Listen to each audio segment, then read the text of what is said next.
Chapter 620. Below the castle, the fierce battle continued. Although Joey had the help of Bane's blood and his fighting skills were not bad, he was still inferior to the Bruce. Moreover, the batsuit worn by the two had a direct difference in performance, which caused Joey to gradually lose the upper hand. "What's the matter, kid?" the Bruce said as he attacked. "Are you running out of stamina?" He began to circle around Joey as if he was toying with his opponent. "Do you really think that I'm able to secure my godhood only because of the equipment made by Clipper?" Joey naturally did not think so. He knew very well that in the past few years, every time the Bruce fought with challengers, he relied on the real deal. Even if he did not wear the combat armor, he was still very strong. "Compared to my ancestors, I'm indeed far behind," the Bruce continued. Bruce Wayne was the most outstanding combat master of that era. He was proficient in 127 kinds of martial arts and almost all kinds of weapons. His fighting skills were unique, a combination of taekwondo, judo, muay thai, boxing, ninjutsu, jiu-jitsu, and other specialties. No one can imitate him. He paused for a moment. "The fighting skills I've mastered are far inferior to his in both quantity and quality. However, it's more than enough to deal with you." Before he finished his sentence, the Bruce launched another round of fierce attacks. His body was as fast as thunder and as powerful as a tiger. Not only was his punches and kicks strong, but the killing weapons on his armor were also no joke. No matter how far away Joey was from him, Joey could not afford to be careless because the Bruce had a variety of attack methods. "I won't lose to you." Joey gritted his teeth and persevered.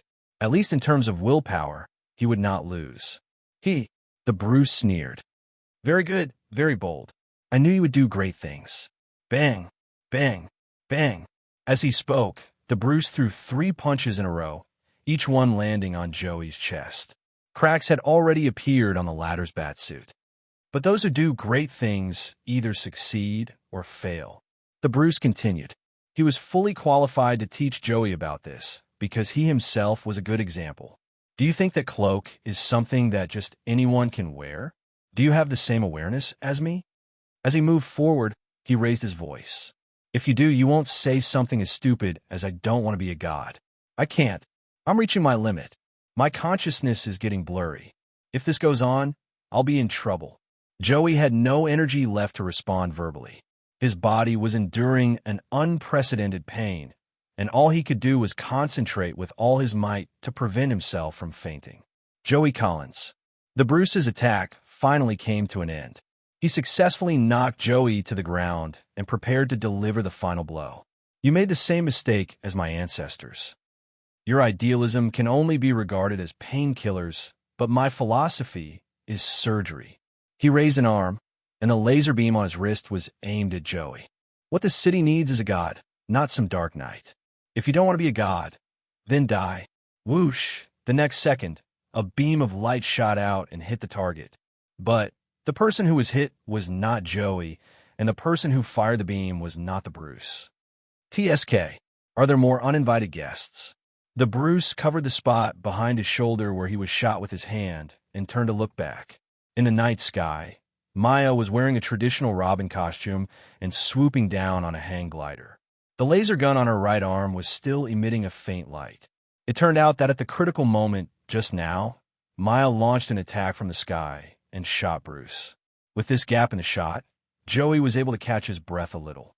He immediately rolled over and got up from the ground, creating a distance between him and his opponent. The blood of Bane had greatly enhanced Joey's metabolic function. This ability was difficult for ordinary people to achieve, and it was his only advantage at the moment.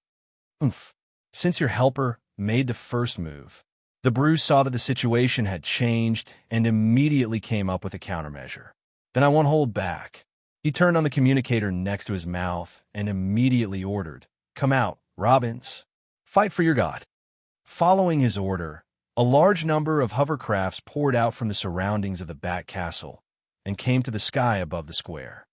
"The farce should be over," the Bruce said. "I've had a good time with you, Joey." He smiled ferociously. "But now I want to hunt a few more challenging prey. Let my troops. Are you talking about me?" Suddenly, Fong Bujua's voice came from above, and interrupted Bruce's words. The latter looked up, and his expression changed abruptly. At this moment, a figure appeared on the high platform of the Bat Castle. He was wearing a Batman suit, a Batman cape, and a Batman mask. However, the lower half of his face that was exposed revealed a grin that showed his teeth. "Are you kidding me?" the Bruce said in a low voice. "Why are you there?" "Well, I just used some means to sneak into your castle again and kill everyone who dared to stop me along the way. Then I came here," Fong Bujue replied in a joking tone. "What do you think you're doing? A clown dressed as Batman?" The Bruce glared at Brother Jew. "That's an insult. A Batman who kills people is an insult," Fong Bujue replied confidently. "A Batman who pursues domination is an insult." As he spoke, he shook off his cape and suddenly fell from the air. A Batman in his 90s who is afraid of losing power and turns himself into a Frankenstein monster is an utter insult. At this point, he happened to land on the ground. Brother Jew smiled and continued. "The Bruce, you're a hero of your generation, but like many heroes, you're no longer able to protect your integrity." As he spoke, a golden light lit up between his fingers. "The rules of the game need to be changed. I'll change them. Fire. Kill him." The Bruce roared and ordered the airships in the sky to attack. However, what happened next exceeded his expectations once again. Boom, boom, boom. 2 seconds later, the hovering airships began to shoot at each other. Hundreds of cannons intertwined and exploded in the air. Soon, the airships that were shot down rushed to the ground with smoke billowing out. They smashed into the crowd and exploded into flames. "Oh, God, run!" The crowd began to panic, and screams could be heard everywhere. He, he. Look, whenever you encounter a situation that touches your bottom line, your attitude changes. Fong Bujue approached the Bruce step by step. When you jumped into the crowd, you were domineering.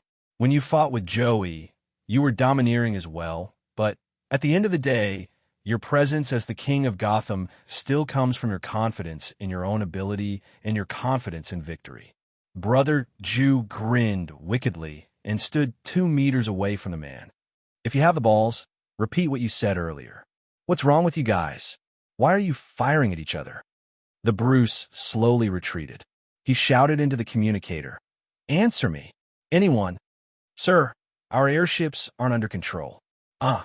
There was finally a reply on the communicator, but it was over before the person could finish. "What's wrong? Can't think because of fear?" Fong Bujue laughed. "Can't you figure out something so simple? Since I have a way to take over all the big screens in this city, naturally I have a way to control those hovercrafts. Don't forget, the hardware and operating system for these things came from the same person. Clipper." The Bruce roared into the sky. "You traitor! I will kill you." "Ha! You should worry about yourself first." Fong Bujue laughed coldly and made his move. Chi-ing! Chi-ing!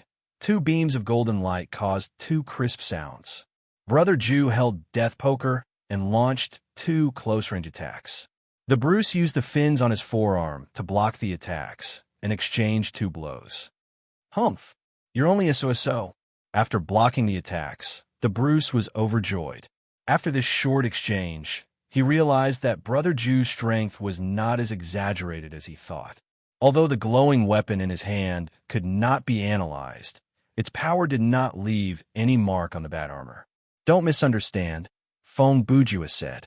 "I went easy on you mainly because I wanted to test your strength." He dispersed the cards in his hand and scratched his head. "This will make it easier for the next step of the plan." Hearing this, the Bruce's heart was filled with surprise, and he became alert again. However, Brother Jew did not attack again. Instead, he took out something from his pocket and said, "This device was temporarily modified by Professor Clipper using the existing equipment in the Batcave. The effect is very interesting." He held a device that looked like a walkie-talkie. It can release a special electronic signal that will interfere with a certain system. Before he finished, the Bruce understood what the system was. However, he could not do anything about what was about to happen. He could only grit his teeth and stand where he was, maintaining his silence. "Based on my test," Fong Bujue held the interference device in one hand and used his other hand to raise his index finger to his lips. Like he was trying to act cute. He said, "Reduce the damage of your combat armor by 40%, and that should be about it." He was a man of action. He pressed on the device a few times, and the operation was done. At the same time, an error message appeared on the lens in front of the Bruce's right eye. His armor's tactical analysis system and weapon remote control system collapsed instantly. "All right now." When Fong Bujue said the first half of the sentence, he was still several meters away from the boss. But when he finished the second half, he had already appeared behind the Bruce. "Get up there." He suddenly grabbed the boss's cape and yanked hard, tossing the boss into the air. The Bruce was confused by the man's impossibly fast speed. It looked like his earlier estimation of this clown was completely wrong. The limit of the man's ability was not something that he could measure. When the Bruce recovered and wanted to stabilize himself, he was already falling toward the castle's high platform. Therefore, he decided to land there. At the same time, Fong Bujue followed closely behind and jumped up the platform with Joey. "Now, you no longer have the remote control bat darts, the heat sensor system, and the laser weapon, and the power armor's damage has been reduced by 40%. Fong Bujue said, "The technological gap brought by the new era has been smoothed out. Your strength and speed are basically the same as Joey's now." He smiled. "If you want games, I'll give them to you. If you want fairness, I'll give them to you. If you want audience." He waved his arm, and the big screens in the city turned on again. "I'll give them to you as well." Fong Bujue laughed maniacally, and his laughter echoed throughout the city. "Citizens of Gotham, I brought you a real show." After a few laughs, he said, "Let us see who is stronger when wearing the most basic bat equipment that is not for killing."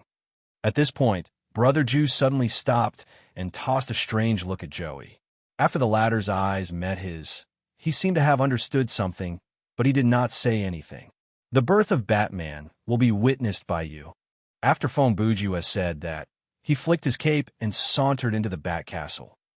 When he brushed past the Bruce, the latter was so nervous that he did not even dare move, much less attack.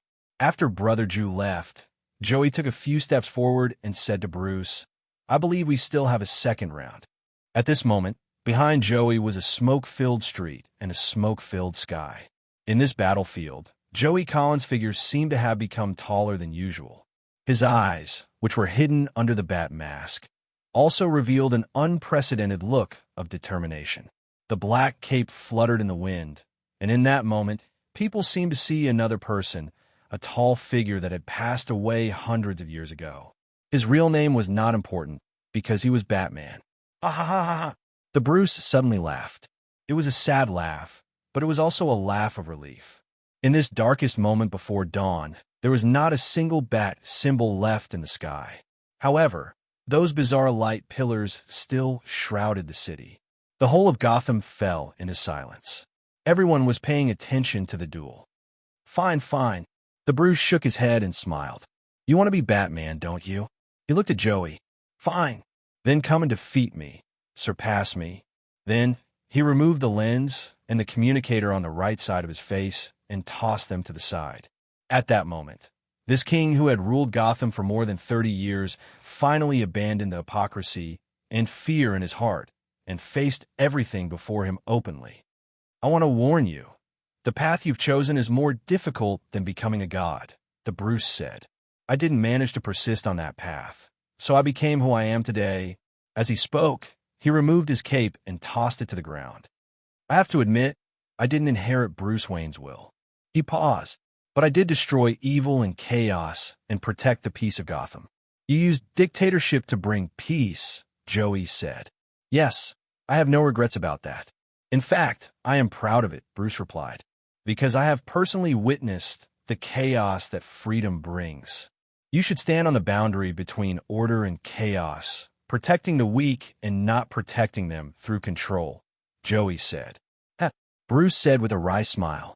"For you to say something like that to me, it's really ironic." He stretched his neck, clenched his fists, and got into a fighting stance. "Ideologically speaking, you're the heir that Bruce Wayne wants. But whether you're capable enough, let me, the last descendant of the Wayne family, try it out myself. Chapter 621. 2 hours earlier in the Batcave. You are a smart person. You should be able to understand my plan, Fong Bujua said to Joey as he put on a batsuit. I understand, but is that really necessary? Joey was doing the same thing. From how I see it, Gotham without the supervillain is already chaotic enough. That's why I say, you still have a long way to go. Fong Bujua replied. Gotham has been controlled by the faith of the Bruce for so many years. It won't change overnight. To have the people get used to the new Batman, it will take time, patience, and... He shrugged. Fear? Then, what you're doing, how is it different from what the Bruce is doing? Maya asked. Yes, he is using a sacrificial offering that has no power to resist to put on a show, Fong Bujua replied. And I am releasing the real opponent for you. To succeed, you need friends. To his surprise, Xiao Tan suddenly added, to achieve great success, you need enemies. See, even he knows that. Fong Bujua shrugged with a smile. Now tap, tap, tap. The unhurried footsteps echoed in the empty Bat Castle. A figure in a bat suit walked slowly down the corridor and headed toward the core power room deep inside the castle. At this moment, the huge fortress was completely silent because corpses wouldn't make any sound. Most of them were killed by guns. From the location of the bullets and the shape of the wounds, more than 90% of them were killed by Xiao Ling's gun. Fong Bujua did not stay idle as he walked. His eyes wandered around, capturing all the information that entered his sight. Along the way, the visible death toll is only 81. It is far from the number given by Clipper. Looks like most people chose to surrender or escape. Teeth, what does that smell? Brother Ju smelled something at the corner. Oh, the organs are leaking out. He walked around the corner and saw a dead body lying on the ground. This should have been killed by Ruayu. The cuts on the bone and muscle fibers are smooth. The blade cut through the neck and went through the lungs, heart, stomach, and intestines. While Fong Bujua was observing, he had already come to the same conclusion. He could not even be considered thinking. In Brother Ju's eyes, the data world of Thriller Paradise had become different from before. It was like the world that he had seen when he was in Descent of the War Demon. As long as he stared at something for a long time, he could vaguely see some flowing matrix codes. When he walked into a messy environment, he could instantly categorize every object in an organized manner. When he came to scenes similar to a crime scene, just by looking at the corpse, he could quickly reconstruct the general scene of the victim's death in his mind. If there were enough clues and information left at the crime scene, he could even replay the whole process of the murder in reverse before his eyes. If someone was standing next to Fong Bujua at that moment, they would notice that there was a flash of light in Brother Ju's eyes. It looked similar to the anomalies. However, the data flow in the eyes of the anomalies was white, but Brother Ju's eyes were black. Please enter your passcode. When Fong Bujua arrived at the entrance to the castle's main lab, the voice that came from the control panel of the electronic door appeared. Long live the bat. Brother Ju took out the deceitful pocket watch from his inventory and read it in the voice of the Bruce. Passcode correct. Correcting voice print. Recognition successful. Welcome, Mr. Bruce. The electronic door opened. After walking into the lab, before Fong Bujua could say anything, Ruayu asked, "What took you so long?" Hee. What's wrong? Did you miss me already? Brother Ju replied with a smile. Rainey didn't answer this boring question. Instead, she said in a serious tone, the system has already notified us that the hidden mission has been completed.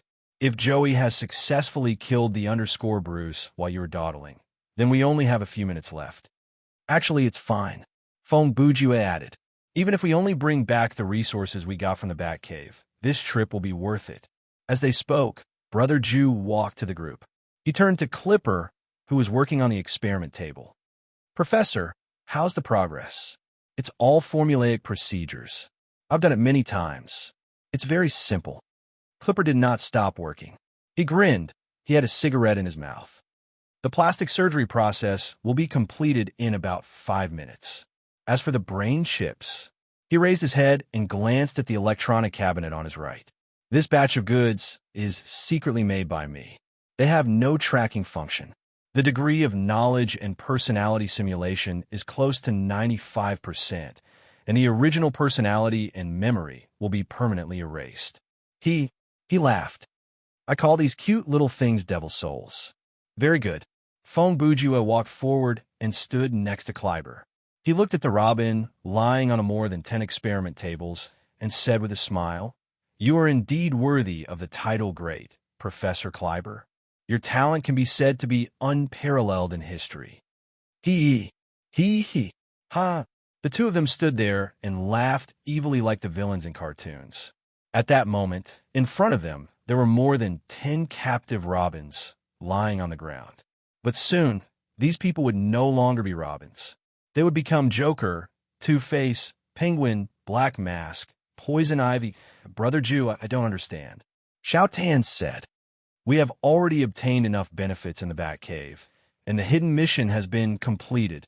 Why do we still have to do these irrelevant things? Is it possible that without these villains, Joey really can't take on the role of Batman?"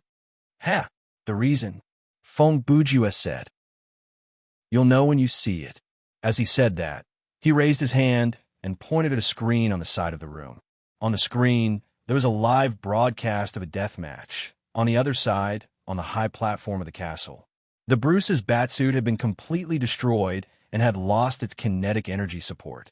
The Bane's blood in Joey's body had also lost its effect. In the light, there were only two men in ordinary batsuits left. They were engaged in the most primitive and powerful battle.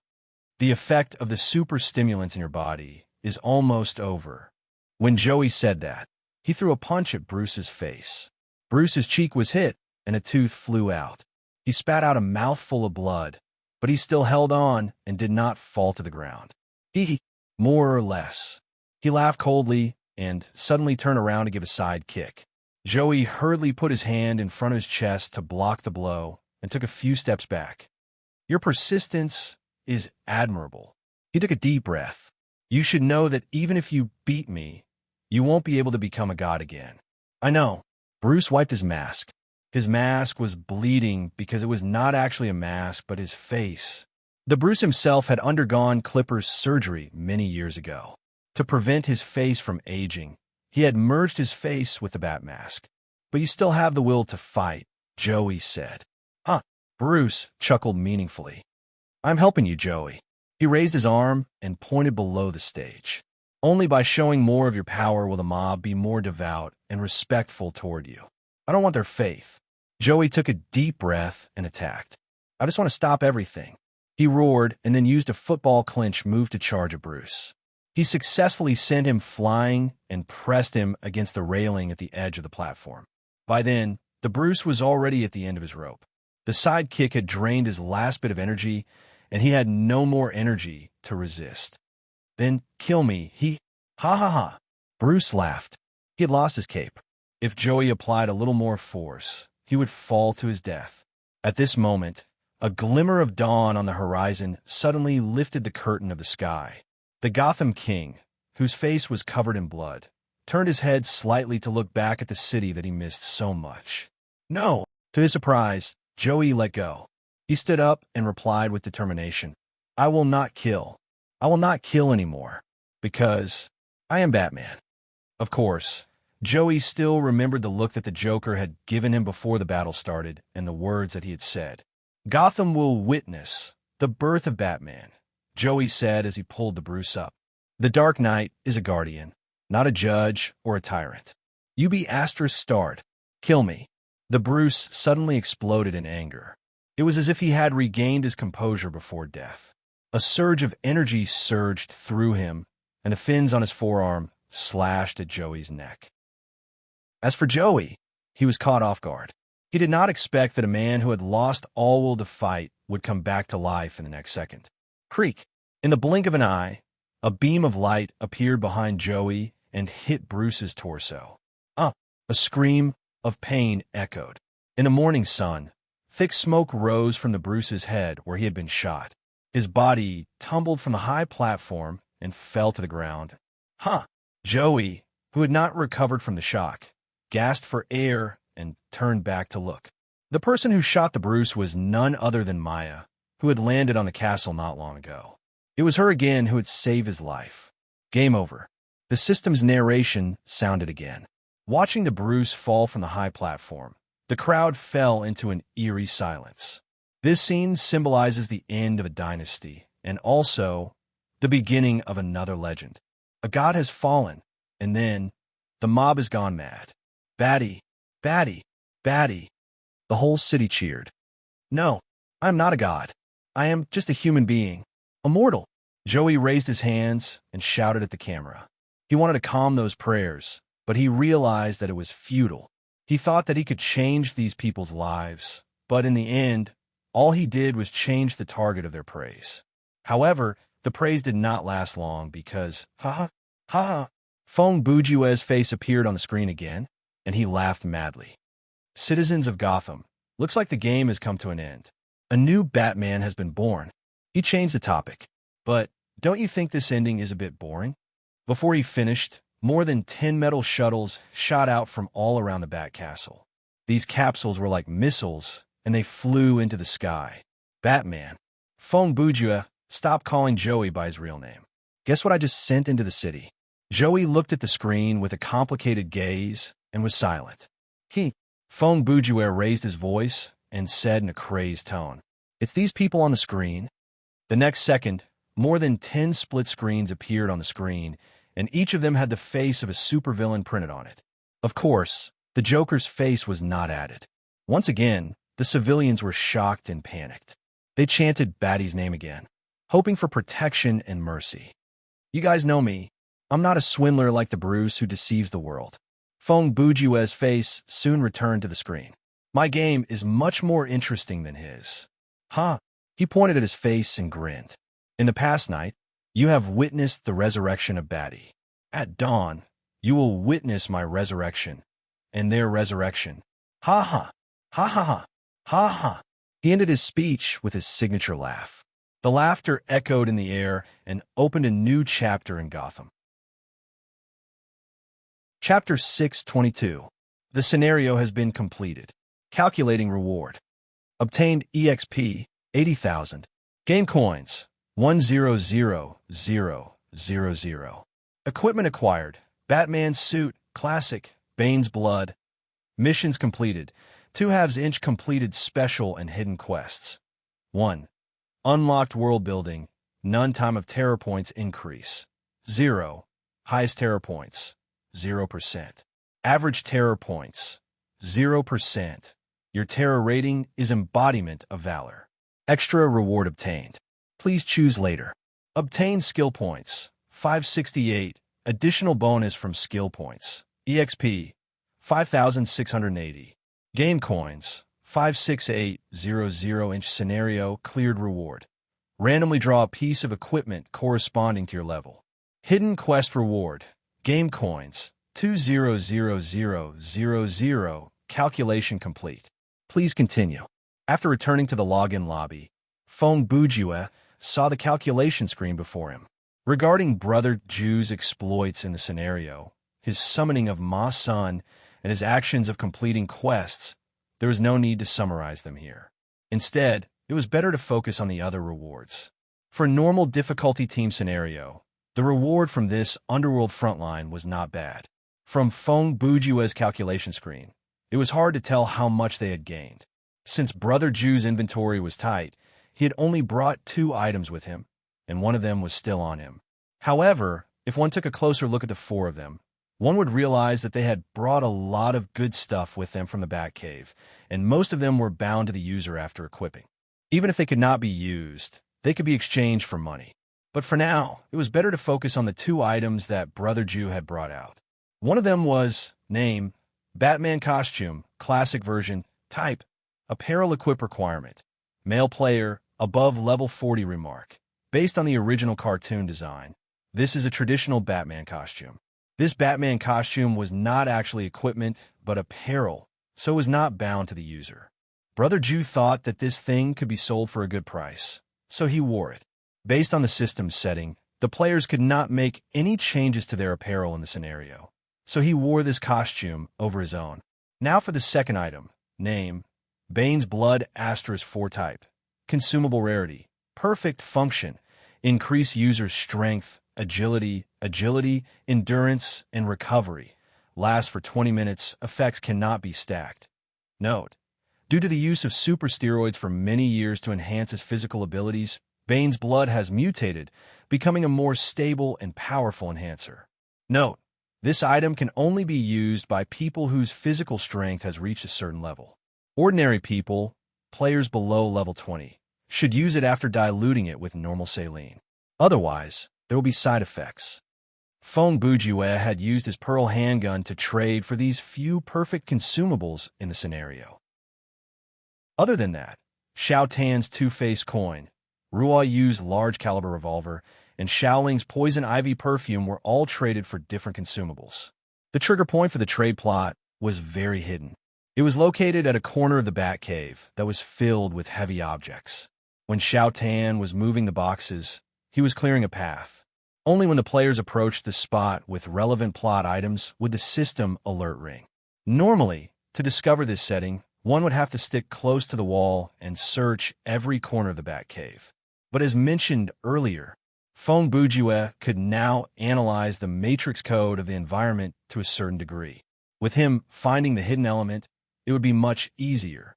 Therefore, with Brother Ju leading the way, the four from Underworld Frontline successfully triggered the plot and exchanged the plot items they had for items that they could bring out of the scenario. By the way, Brother Ju actually had 5 bottles of Bane's Blood, but he took out one of them and had Clipper dilute it before injecting it into Joey. Perhaps some might wonder why Feng Bujue would do something like that. As a player, he only needed to complete the mission. After the players cleared the scenario, whether Joey lived or died, or what happened to Gao Tan had nothing to do with him. Indeed, that was the case. But Brother Ju still decided to try his best to do as much as he could for Batman. Actually, there was no particular reason for him to do so. His mentality was similar to a normal comic fan. After reading the original The Joker, he was not satisfied with some of the plots and endings. Therefore, he wanted to do something to change the future of that world. This time, the game coins won't be small. Feng Bujue finished reading the bill and turned ahead to the storage room. He mumbled to himself, "This costume is slightly different from the Batman costume sold at the market. In other words, this is the so-called limited edition. With enough hype, I can sell it at a high price to someone like Brother Ma." With that in mind, Brother Ju was reminded of Blade Runner. I'll let that guy be the middleman and give him 10% of the commission. It shouldn't be a problem to sell it for a good price. He was a casual player, but he ordered the star player and leader of a famous gaming studio around like a henchman. To be able to do something like that, Feng Bujue was quite something. Time to collect the equipment. Brother Ju soon placed Batman's costume in the alley that led to the storage room and came to the glass tube that was used to draw the extra reward. His luck was as bad as usual. In the end, he only drew a normal quality item, and it was not very useful. He could not even use it to fill the disintegrator, so he could only sell it at the shop. Then, Feng Bujue walked to the glass tube, where he could claim the reward for clearing the scenario. He prayed that he would gain something this time. Several seconds later, as the white light gathered, he saw a strange object with a protruding shape slowly take shape. Item name: Alchemist King's Taunt item type. Armor quality: excellent defense points. None element. None special effect. Greatly increase the effect of summoning skills. Weaker effects of the same type will be overridden. Equip requirement: Summoning C. A healthy middle finger on the right hand. Bound after equip. Remark: to hell with those who keep shouting about equivalent exchange all day long. You need a ton of materials to make something, and I'll just grab a handful of dirt to make it. You want to expel me from the association? No problem. This is my response. Remember my gesture. I don't want to stay in this godforsaken place. I'm going to be the Alchemist King. Feng Bujue took the item out from the glass tube and realized that it was a movable metal finger glove. After he finished studying the description of the item, he decisively bent down and removed the alchemy amplification device of reproduction from his knees. Very good, Brother Ju said. After all, The effect cannot be stacked, so I'll use this amplification device that's stronger and has no negative effect. As he said that, he equipped Alchemist King's taunt and stored the original amplification device inside the chest. Including the jazz dance, he already had 2 excellent quality items in his storage box. With one more bound item, he would be able to play the slot machine. Oh no, the magical disintegrator Zero. If there was a book, it would be long. If there was no book, it would be short. To put it simply, after claiming the scenario reward, Fong Bujue hurried back to the elevator. Like he said before he queued up, the first normal team dungeon was just a warm-up. Next was the main event, Team Survival Mode, Nightmare. Fong Bujue just stood before the touchscreen and connected to the team's communication channel. He asked, "Is everyone ready? We're waiting for you." Ruo Yu's voice came through first. "We're ready," Xiao Ling replied. "Ah, coming. Xiao Tan sounded rushed. He had probably just entered the elevator as well. It was worth mentioning that, under normal circumstances, after clearing the scenario, Fong Bujue needed more time to prepare than his teammates. There were 2 main reasons for that. One, his backpack was bigger, so there was no need for him to keep running to the storage room. 2, Brother Ju needed to claim the extra reward every time. "Then, let's go," Fong Bujue said as his fingers moved on the menu. Fong Bujue, level 43. Wang Tanji, level 40. Rain Like Rain, level 40. Laughing Soul, level 40. Please select the game mode that your team wishes to join. You have selected Team Survival Mode, Nightmare. Please confirm. Your team is joining Team Survival Mode, Nightmare. The number of team members has been randomized. 6. Your team has joined the queue. Currently searching for other readied players or teams. Matching complete. Coordinating nerve connection. Generating scenario. Downloading. Please wait a moment. Welcome to Thriller Paradise. It was a woman's voice. It sounded shaky, ethereal, and evil. Before she finished, the players felt their vision darken, and they were teleported. Download complete. You are currently in Team Survival Mode, Nightmare. A scenario introduction is provided in this mode, and there is a chance to trigger hidden side missions and special world building. Reward for clearing the scenario. When the reward is calculated, you will gain a 100% increase in EXP from clearing the scenario. Playing the scenario introduction soon. The game will start immediately. The system refreshed, and the players gained the ability to move freely. When Fong Bujue regained his consciousness, he realized something. There was a pair of cold hands covering his eyes. Before he could react, he heard a chilling and hoarse voice coming from behind his neck. "Guess who am I?" Chapter 6:23. Hey, this is the start of the game. Fong Bujue mumbled to himself. But, since this is a nightmare mode dungeon, it is not impossible for a death flag to appear at the start of the game. "Guess who I am?" The voice repeated the same sentence in the same tone as if it was waiting for Brother Ju's reply. This voice is very unfamiliar. It is definitely not someone I know. What should I do? Fong Bujue did not hurry to answer. He knew that at times like these, he had to be calm. Based on the size of the palms, the roughness of the palms, and the voice, this should be a young woman. If this is a supernatural scenario, then she would be a female ghost. Guess. The other party repeated the same words, but this time, the tone of his voice was a little more urgent. It is impossible to give her name or identity accurately. I have just entered the scenario, and I have no clue. Furthermore, this scenario does not even have an introductory cinematic or introduction. So, no matter how I guess, it will be wrong. Fong Bujue still did not answer. He continued to think. Should I continue to waste time with her? Or should I use brute force to break free from this restraint? Guess who I am? The voice behind him thickened as it lost its patience. By the way, I wonder how the others are doing. Fong Bujue still ignored the voice. Even though his eyes were blindfolded, that did not stop him from calling out the game menu in his mind. So far, no one has been one-shot. He confirmed the 5 teammates in the team tab. They were Wang, Tanji, like Rain, Laughing Soul, Returning Dream, and Greedy Wolf. I wonder if they are in the same situation as me. Finally, the person behind Brother Jew could not take it anymore. She practically screamed, Guess, guess your head. Feng Bujue interrupted her with a roar. His voice was louder than the owner of the pair of hands. At the same time, he grabbed the person behind him by the wrist and threw her over his shoulder. Ah! The person who blindfolded Brother Jew did not expect this development. She screamed as she was sent flying and slammed into the wall. At the same time, Feng Bujue, who had recovered his sight, quickly scanned his surroundings. He realized that he was inside a square room that was about 7 meters wide.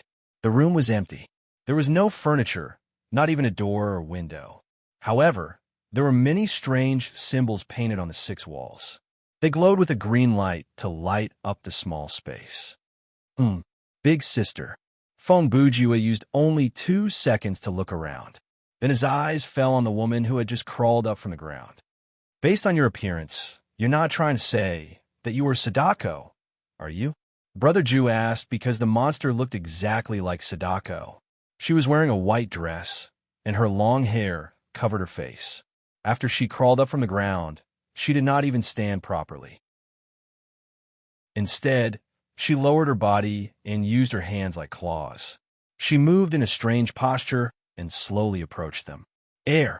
The female ghost stopped talking and slowly moved closer. She let out a hoarse groan as she slowly raised her head, revealing a terrifying face. If this was Xiao Tan, he would have been shaking from the shock already. Even if he did not, his terror points would have been climbing by leaps and bounds. But now, it was Feng Bujue who was standing before her. Are you using your face to answer my question? Feng Bujue narrowed his eyes and stared at the ghost calmly. The female ghost did not give up. She leaned her face closer to Changge. Slap! Brother Jew slapped her across the face. Are you done? If you have something to say, just say it. The female ghost did not expect this to happen.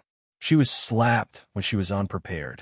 She staggered a few steps back and almost fell down. Several seconds later, she covered her face and turned around to glare at Brother Jew with an aggrieved gaze. She screamed at the top of her lungs. Are you kidding me? Is that my question? Feng Bujue shoved his hands into his pockets and said matter-of-factly, We don't even know each other that well. Why did you cover my eyes and make me guess who you are? You even wiggled your body and moved your face closer to mine. What are you trying to do? Are you trying to take advantage of me because I'm handsome? The ghost was shocked. Who wants to take advantage of you? I'm a ghost. A ghost. I was just trying to scare you. Sigh, you should have said so earlier. Feng Bujue shrugged. It's just a misunderstanding. Seeing Brother Jew's relaxed attitude, the ghost straightened her body, pulled her hair back, and looked at Feng Bujue with a normal expression. Are you even human? Why are you so calm? Oh, I know. You're from the same industry, right? Tell me, how did you get in? Are you here to cause trouble? Let me tell you, this place is under Freddy's protection. Have you heard of the boss of Elm Street? Oh, that pedophile who dresses like a pile of **T. Feng Bujue mocked calmly. You. The ghost took several steps back. You got guts. She turned around and yelled, Security! A non-human has sneaked into the spooky house to cause trouble. After she yelled, about 1 minute later, 3 green bands of light appeared on one of the walls. Moments later, they formed a door of light. Hum. After 2 strange noises, the door melted like a piece of jelly, and a predator walked in. Fictional creature, an alien combat race with a high level of civilization. Appearance close to a human, but with fangs and claws. Tall, strong. After the predator entered the room, he glanced at the ghost and Brother Jew before asking, What's going on? The tone that came out of his mouth was a strange language that was close to animal language. Thankfully, the system's translation function translated it into a language that Brother Jew could understand. What's going on? That's what I want to ask. The ghost pointed at Feng Bujue with annoyance. This is not a human being. I have no idea how he was transported in. Humph. Those nerds from the tech department must have gotten stuck in their heads again. Hey, my cousin is in the tech department. The predator added, Can you watch your mouth? Okay. The ghost crossed her arms and leaned against the wall. She took out a cigarette and lighter from who knows where and lit one for herself. In any case, get him out of here. I haven't even reached my target for this month, and now I'm running into something like this. This is so annoying. The predator shrugged and walked to Brother Jew. He looked down at the ladder and said, "You heard that, right? Brother, are you coming with me on your own? Or do you want me to drag you out?" Fong Bujue studied the man before replying. I think I'll go on my own." As he spoke, he straightened his collar and walked toward the door. The iron-blooded security guard stared at him closely, then followed him out of the room. Chapter 624. The environment in the corridor was similar to the room. The walls, ceiling, and floor were all made from an unknown gray material. Every once in a while, there would be a green rune. These runes should be able to open the doors to the various rooms. Walk straight ahead, don't play tricks. After the security guard exited the corridor, he pointed in a direction and signaled for Brother Jew to walk ahead of him. Fong Bujue obeyed. He turned around and walked a leisurely pace. After a few steps, he started to chat with the man. Brother, how should I address you? Don't try to curry favor with me," the predator replied coldly. "Oh, brother, your hairstyle is quite unique. Where did you get it done?" Fong Bujue forced the question. "I was born this way," the predator replied. After all predators were born moppers. Fong Bujue continued.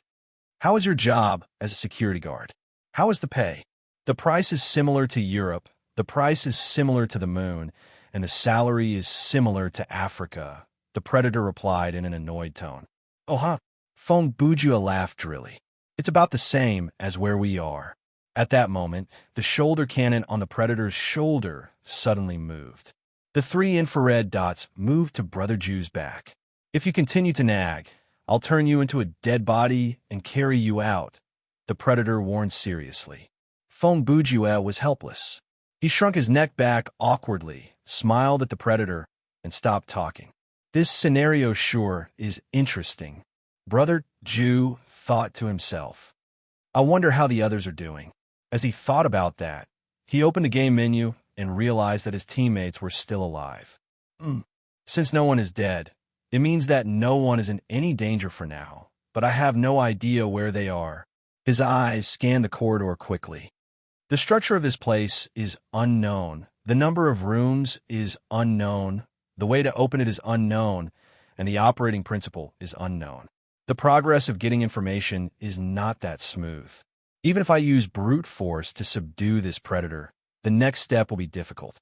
I should cooperate with him first and see how things go. Several minutes earlier, inside another room, security, save me, murder. A skeleton squatted in the corner of the wall, its hands covering its head as it shouted loudly. There are even security guards? In the middle of the room, Ruoyu held the Saint Bestowment, with a cold expression as she muttered, "What is this place?" Not long after, the door of the room appeared. However, the person who appeared at the door was not the security guard, but the person in charge, a headless knight in black armor. "Sigh, little skeleton, what should I say about you?" The headless knight let out a long sigh. "Tell me, how long has it been since you scared someone to death?" He said earnestly, "I know, people don't really like skeletons these days, but you're always scared by them. What are you trying to do?" No, it really wasn't my fault this time." Skeleton stuttered as he tried to explain. On the other hand, Ruoyu was unusually calm. She turned to look at the headless knight and asked in a calm tone, "Who are you? Where's this place?" Even though the headless knight did not have a head, he still turned his upper body like he was looking at something. He faced Ruoyu and said, "You're still so calm, even after seeing me. You're quite brave, and you're holding a weapon." He took half a step back. "I was going to ask you the same thing. Which unit are you from? You're not human, right? Why are you here at our company?" "What company?" Ruoyu asked. "Ghost Power Company," the headless knight replied. How'd you get in here?" At this point, he raised his right hand and pointed at a rune on the back of his glove. "Hey, is this the technology department? I'm the headless knight. Did you guys eat too much? How did a non-human get transported into the haunted house? What if something happens? At the same time, in the underground parking lot of Ghost Power Company, what is going on with this place? Tan Lang hid behind a pillar in the corner and mumbled softly. Why are there coffins, pumpkin carts, and skeletal horses in the parking lot? Perhaps for the creatures in this scenario, these are normal means of transportation. Xiao Ling, who poked her head out from the other side of the pillar, added. The player with the ID Tan Lang looked to be in his 30s. He had a masculine face, and the guild he belonged to was Blades. Indeed, he belonged to the same guild as Long Almin and Seven Kills. Xiao Ling and Xiao Tan had once done the same scenario with him, but they were not that familiar with each other. From his ID, it was clear that this Tan Lang was not someone to be trifled with. The Seven Killers were open-minded, straightforward, and brave. The Army Destroyer was brave and courageous. The Army Destroyer was brave and courageous. He did things his own way and dominated the world. The Greedy Wolf was resourceful, agile, and crafty. According to the Book of Changes, once the 3 stars gathered, the world would change hands, and there was no turning back. As Blade's strongest trio, Kill, Break, and Wolf, although they did not have any earth-shattering abilities, they still used such a domineering ID, so naturally, they would not be weak. Seven Kills, who focused on fighting mastery, was undoubtedly one of the best in Thriller Paradise in terms of individual combat ability. If not for the fact that Wang Tanji used the aura of a supporting male character, given by me, to stop him, he would have entered the top 30 in the tournament for the best with his fighting mastery alone. Army Destroyer did not make an appearance in the scenario, so we will not talk about him here. As for Tan Lang, he was the brains and political commissar of Blades. His mastery was medic, and currently, he was only level 37. Since Tan Lang had to deal with many daily tasks offline, he did not have as much time in the game as a top player like Seven Kills. Combined with the uniqueness of his mastery, his ranking on the combat ability ranking was not that high. Of course, after the ranking was updated, his ranking did rise. All in all, he was a player who would be of great help to the team. For the 4 murderous gods from Underworld Frontline, this kind of support was valuable. I say you too. At that moment, the third person hiding behind the pillar spoke. There is no one here. Why are you hiding? The third person was Weary Dream. His current level was only 34, and he was the lowest in the party. This person had a head of messy long hair, and he was actually wearing a beginner set.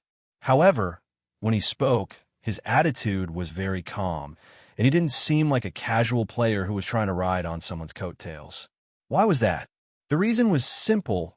Weary Dream. He used to have another name. Before the tournament for the best, he was ranked 18th on the combat ability ranking. During the battle, he managed to learn a level S skill. After the battle, he was ranked 6th. He was once the top player of Zombie Blade. Zombie Blade is king. Unfortunately, this ID was now history. The character's data had all been deleted. The equipment, items, and game coins that could be removed from the character belonged to the Zombie Blade as king. Other than that, because he had signed a non-competition clause with Zombie Blade as king, legally speaking, within a year after leaving Zombie Blade as king, Weary Dream could not work in any other game studio. The only good thing was that he could still be a professional player. At least he would not have to stay at home. Therefore, Weary Dream reopened his account and started from scratch. In the half a month after the tournament for the best, he used his rich gaming experience, his professional schedule, and the continuous use of multi-EXP cards to reach level 34. Now, he was relying on his own strength and not the medicine provided by Zombie Blade. His inspiration, intuition, and dominance, all of them were shining. It was not an exaggeration to say that in terms of gaming ability, he was on par with players like Uncle Trash. What are you talking about? You deleted your account and started from scratch. Squat down. Xiao Ling heard what Weary Dream said and immediately yelled at him. Air. Weary Dream thought for 2 seconds. There was nothing he could say, so he could only hide behind the pillar. Hey, look, there's someone coming. After a while, Tan Lang saw something. He lowered his voice and said something to his 2 teammates. He then waved his hand and signaled to them. The next second, the three of them looked in that direction from different angles. They saw a young man in his early 20s in ordinary clothes walk in a parking lot. He walked straight toward a coffin. Getting off work early feels good. The kid seemed to be in a good mood. He was talking to himself as he walked. If he knew what was going to happen next, his good mood would vanish in an instant. T. Suddenly, a woman's voice sounded. It sounded sweet and clear. The young man immediately stopped. He tilted his head and looked toward the direction of the voice. Soon, he saw half a petite figure in the shadow behind a pillar. "Do you need help, ma'am?" As he asked this, he had already poked his head out and walked over. A few seconds later, just as this guy was about to walk into the shadows, two black shadows suddenly sprang out and pressed him to the ground in no time.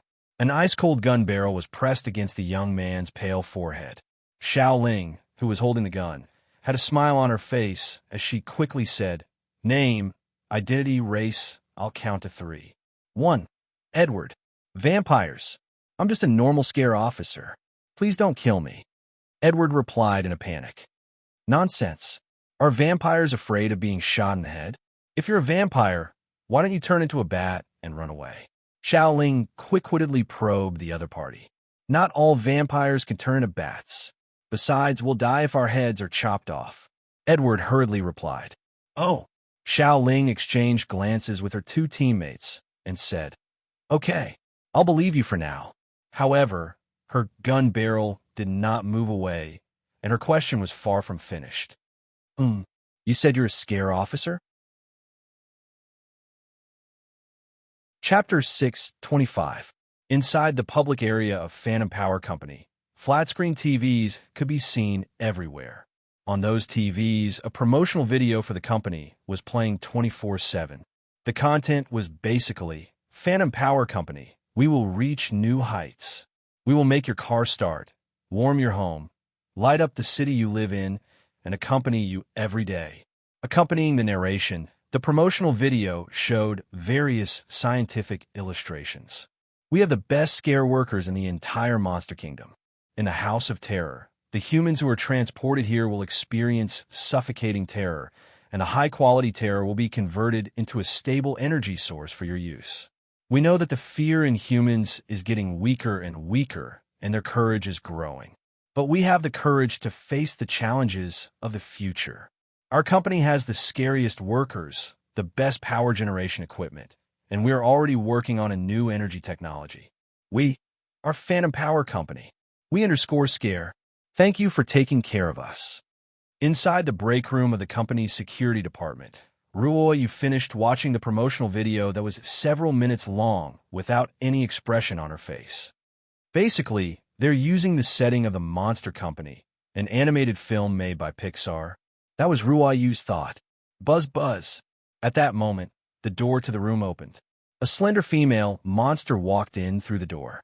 Her body was humanoid, and she wore a black suit. Her face had about 10 eyes of various sizes. She had no ears or nose, but there was a mouth. "Hello, ma'am." The multi-eyed monster showed a professional and steady presence. She walked slowly to the table in the break room. She raised her hand to signal Ruoyu and said, "Let's sit down and talk." Ruoyu nodded slightly. She walked over silently and sat down. The multi-eyed monster sat across from her and said, "Let me introduce myself. I am a manager of the security department, multi-eyed. You can call me Passing Rain." Ruoyu used her usual tone to reply. "Okay, Miss Passing Rain." Multi-eyed said, "Let's get straight to the point." Her eyes, all eyes, changed slightly, and she continued, "You are a traveler from another world, right?"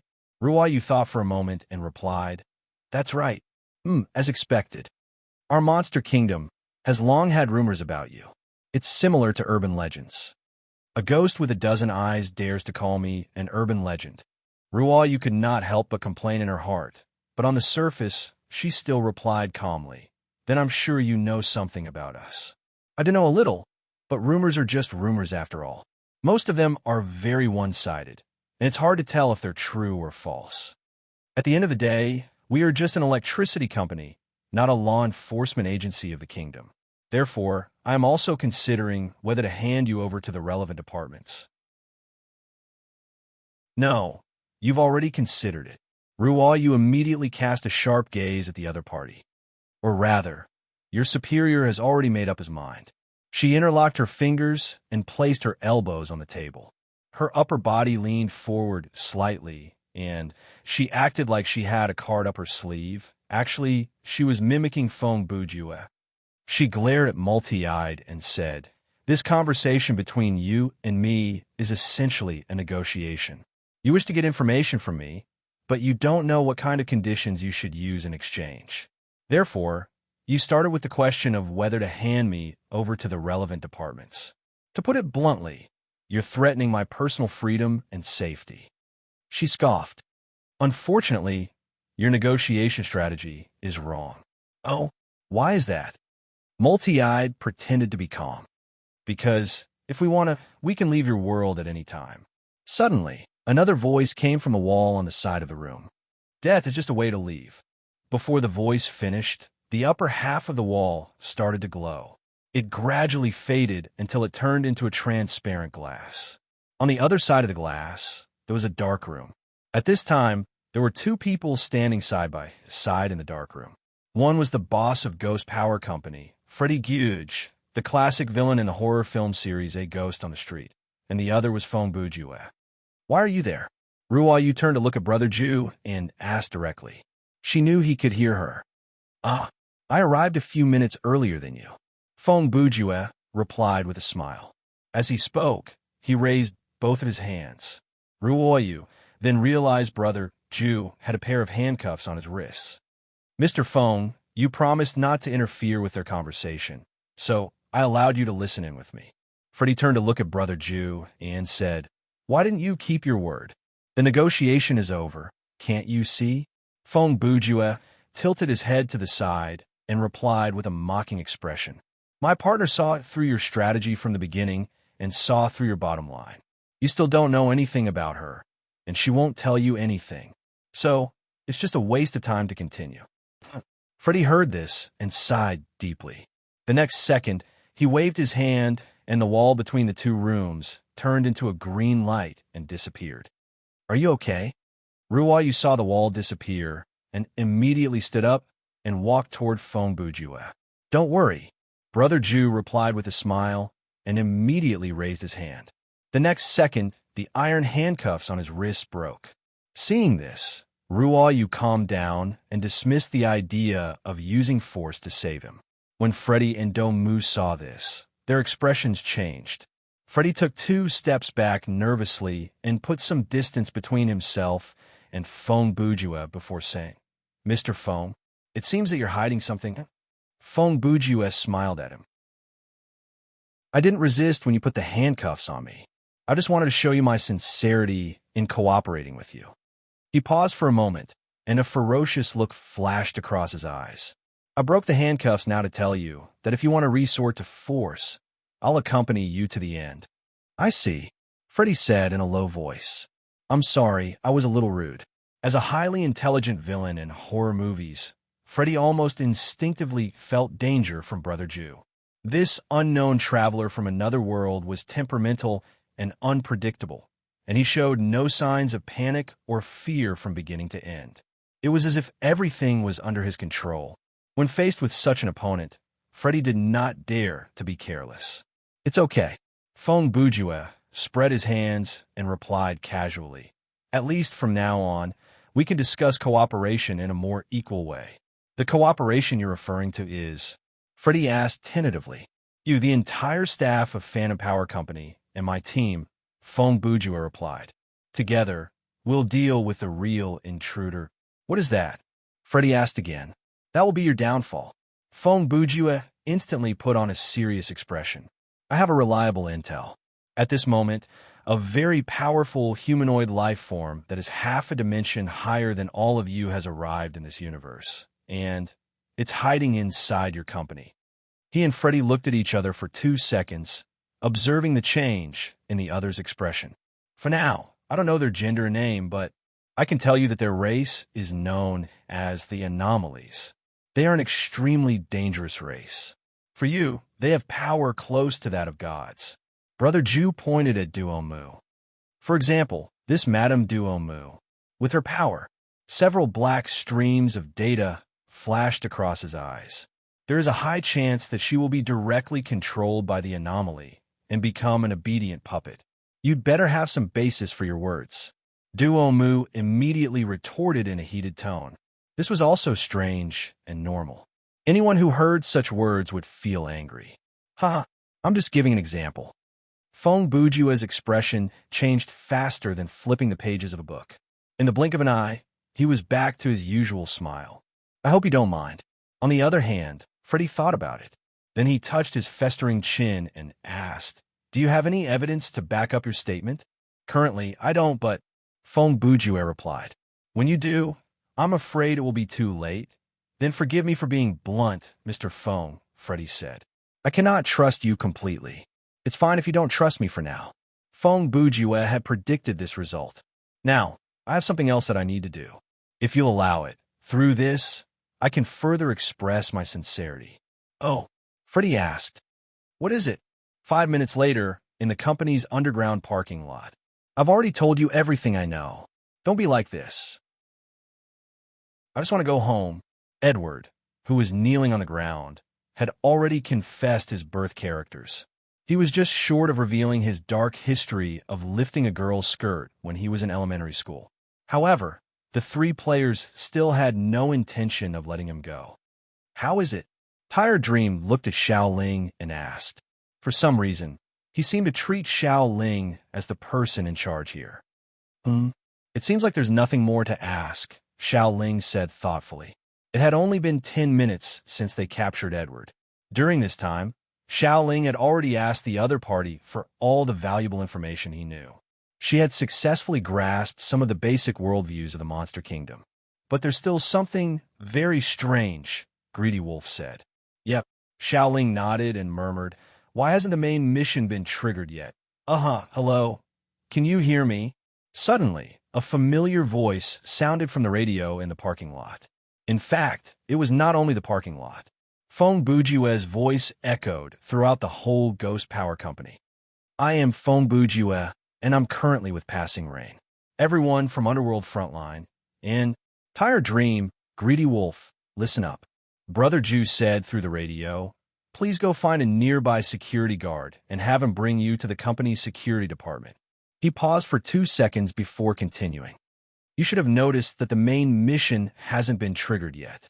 I can tell you clearly that this is caused by the anomaly." The latter half of what he said sounded completely different to the NPCs because it had been censored by the system. Do you still remember the core content of the V1.10 patch? In the new update, when you enter a 6-man Nightmare Mode team scenario, there will be a 0.2% chance of running into the anomaly. Now, we have run into one. At this point, the players who heard the broadcast confirmed that this was not a trap. This was because it was possible for an NPC in a scenario to pretend to be a player to broadcast, but they would not say something like the V1.10 patch. Furthermore, Feng Bujue's unique tone was hard to imitate. It has been less than half an hour since the scenario started, so there's an 80% chance that the anomaly's data has not been formed yet. But I can confirm that we have run into a very powerful character this time. So powerful that even the plot of the scenario has been affected. Brother Ju continued.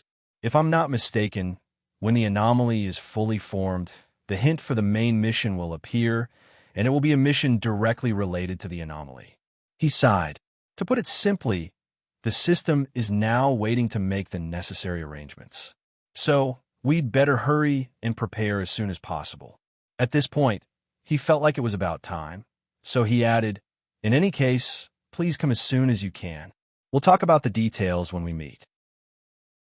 At the same time, in the main control room of the security department, Feng Bujue switched off the microphone and turned to tell Freddy, "All right, I'm done. Then let's wait and see." Freddy placed his hands on his waist and looked at the many surveillance cameras before him. "No, I don't think so." At that moment, Royu, who had been standing at the back, suddenly opened her mouth to tell Brother Ju Xiao Tan might not be able to make it. What's wrong?" When Feng Bujue answered, he glanced at the game menu. "But he is still in the game. I don't know about others, but he definitely did not hear the broadcast," Ruoyu said. How do you know that? Brother Ju asked. Sigh. Ruoyu sighed. She raised her right hand and used her index finger to point at her right side.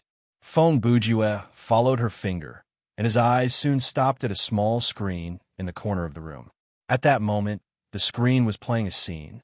There was a square room, and in the corner of the room, there was a dressing table and a chair.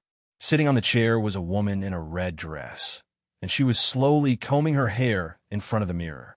In the other corner of the room, there was a man, Xiao Tan.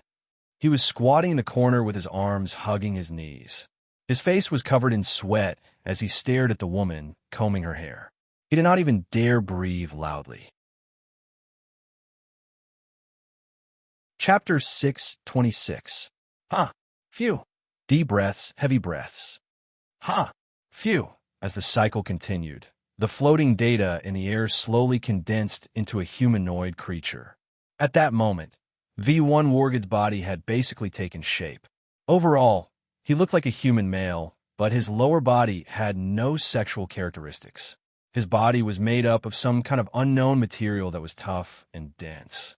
On the surface, it looked like some kind of leather, but in reality, its hardness and toughness were unparalleled. Ah, phew! After another deep breath, V1 War God stood up. His muscles were as perfect as a sculpture, and his brownish-yellow skin was covered with many black stripes. From afar, he looked like a tiger in human form. Phew! He exhaled the last breath. From that second onward, V1 War God no longer needed to breathe. It's so painful every time, he muttered with a grin. His mouth was shaped like a human's. It's like I've been doing anaerobic exercise for several minutes. As he spoke, he raised his head and started to observe his surroundings. V1 War God only had one eye on his face, but this eye was very large, and its angle of view was wider than a normal person's. His ears were rectangular and stuck to the sides of his head. Each ear was only 3 centimeters long. Other than that, he had no nose and no hair. Of course, such a creature was not that rare in the Monster Kingdom. Oh, this is the Monster Kingdom. V1 War God only needed to look at the data around him to know which universe he was in. He mumbled to himself, "This is a place with plenty of food. Ha! I should quickly deal with those humans and then have fun hunting."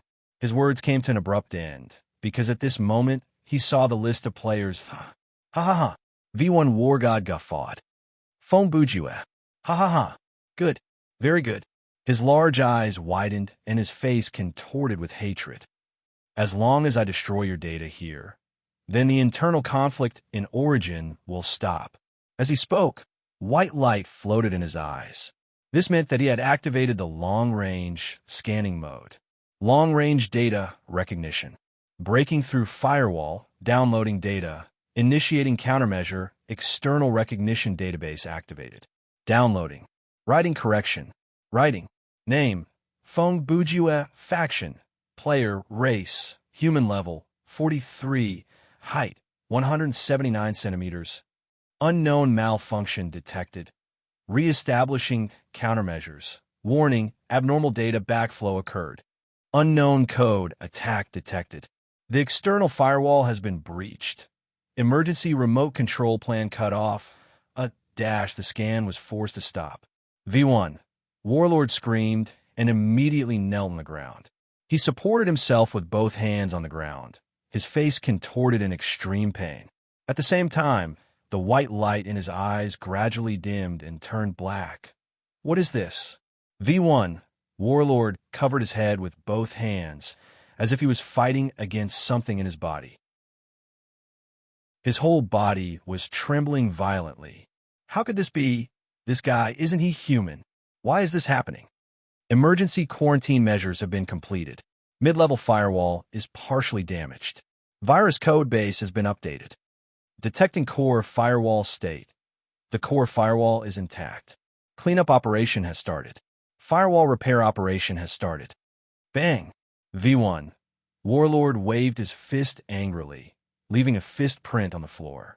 Damn it! I've been tricked by him. After saying that, he rested for about 2 minutes before he stood up again. Is this B** start a humanoid virus? No, that can't be right. This is definitely not a normal virus. The level of the code earlier is unprecedented. Even a level 1 anomaly like myself. V1 seemed to have realized something, but he did not continue to think about it, because he already knew what he was going to say next was unnecessary. At the same time, inside the main control room of the security department at Ghost Power Company. "They're here," Feng Bujue, who stood in the middle of the room, announced loudly. Level 1. At that moment, Ruo Yu, Xiao Tan, Xiao Ling, Tire Dream, and Tan Lang had all arrived at the room. Xiao Tan was led there by someone else. When they heard their brother Ju's command, they instantly became nervous. The timing of the announcement that the main quest had been triggered was slightly slower than Feng Bujue's reaction. The players all called out the game menu to take a look, and they saw a very simple instruction appear on the quest tab. "Kill V1, Warlord." "This is not right," Tan Lang said immediately. "Didn't the patch say that when encountering an anomaly, the players can choose to help or kill the anomaly?" He paused. "But this scenario, the system did not even give us a plot introduction, and the first main quest that spawned is to order us to kill that anomaly. Didn't I tell you already? This time, we've run into a very powerful character." Feng Bujue turned his head slightly to reply. "To deal with him, the system can't care that much anymore, Brother Feng." Tire Dream looked at Brother Ju's back with a strange gaze and asked, "It's not that I don't believe you, but I can't help but ask. How do you know all this?" No comment. Feng Bujue crossed his arms before his chest and answered without turning his head. "Ha! Ha ha! Fine." Tire Dream had nothing else to say in the face of such an answer. 2 seconds later, Brother Ju turned to look at Freddy. I mean, that guy with the ruined face. Brother Ju turned to look at Freddy. "Your surveillance footage doesn't seem to be complete." "Mr. Feng, you can call me Freddy, really," Freddy replied with a pained expression. "That kind of thing doesn't matter." "Quick, answer my question," Brother Ju said again. Freddy sighed helplessly and replied, "There are none in the toilet, changing room, and bathroom. Also, there are fewer probes in the underground storage room. Only send a few people over to take a look." Feng Bujue interrupted before Freddy could finish. "Mr. Feng, don't go too far." Duo Mu, who was standing at the side, could not stand it anymore. "You'd better understand your position." She glanced at Brother Ju and his companions. "So far, you and your team have done nothing constructive other than threaten, beat up, and create chaos. What right do you have to give orders here?" All right. Freddy held his forehead and said, "Duo Mu, bring 2 people over to take a look."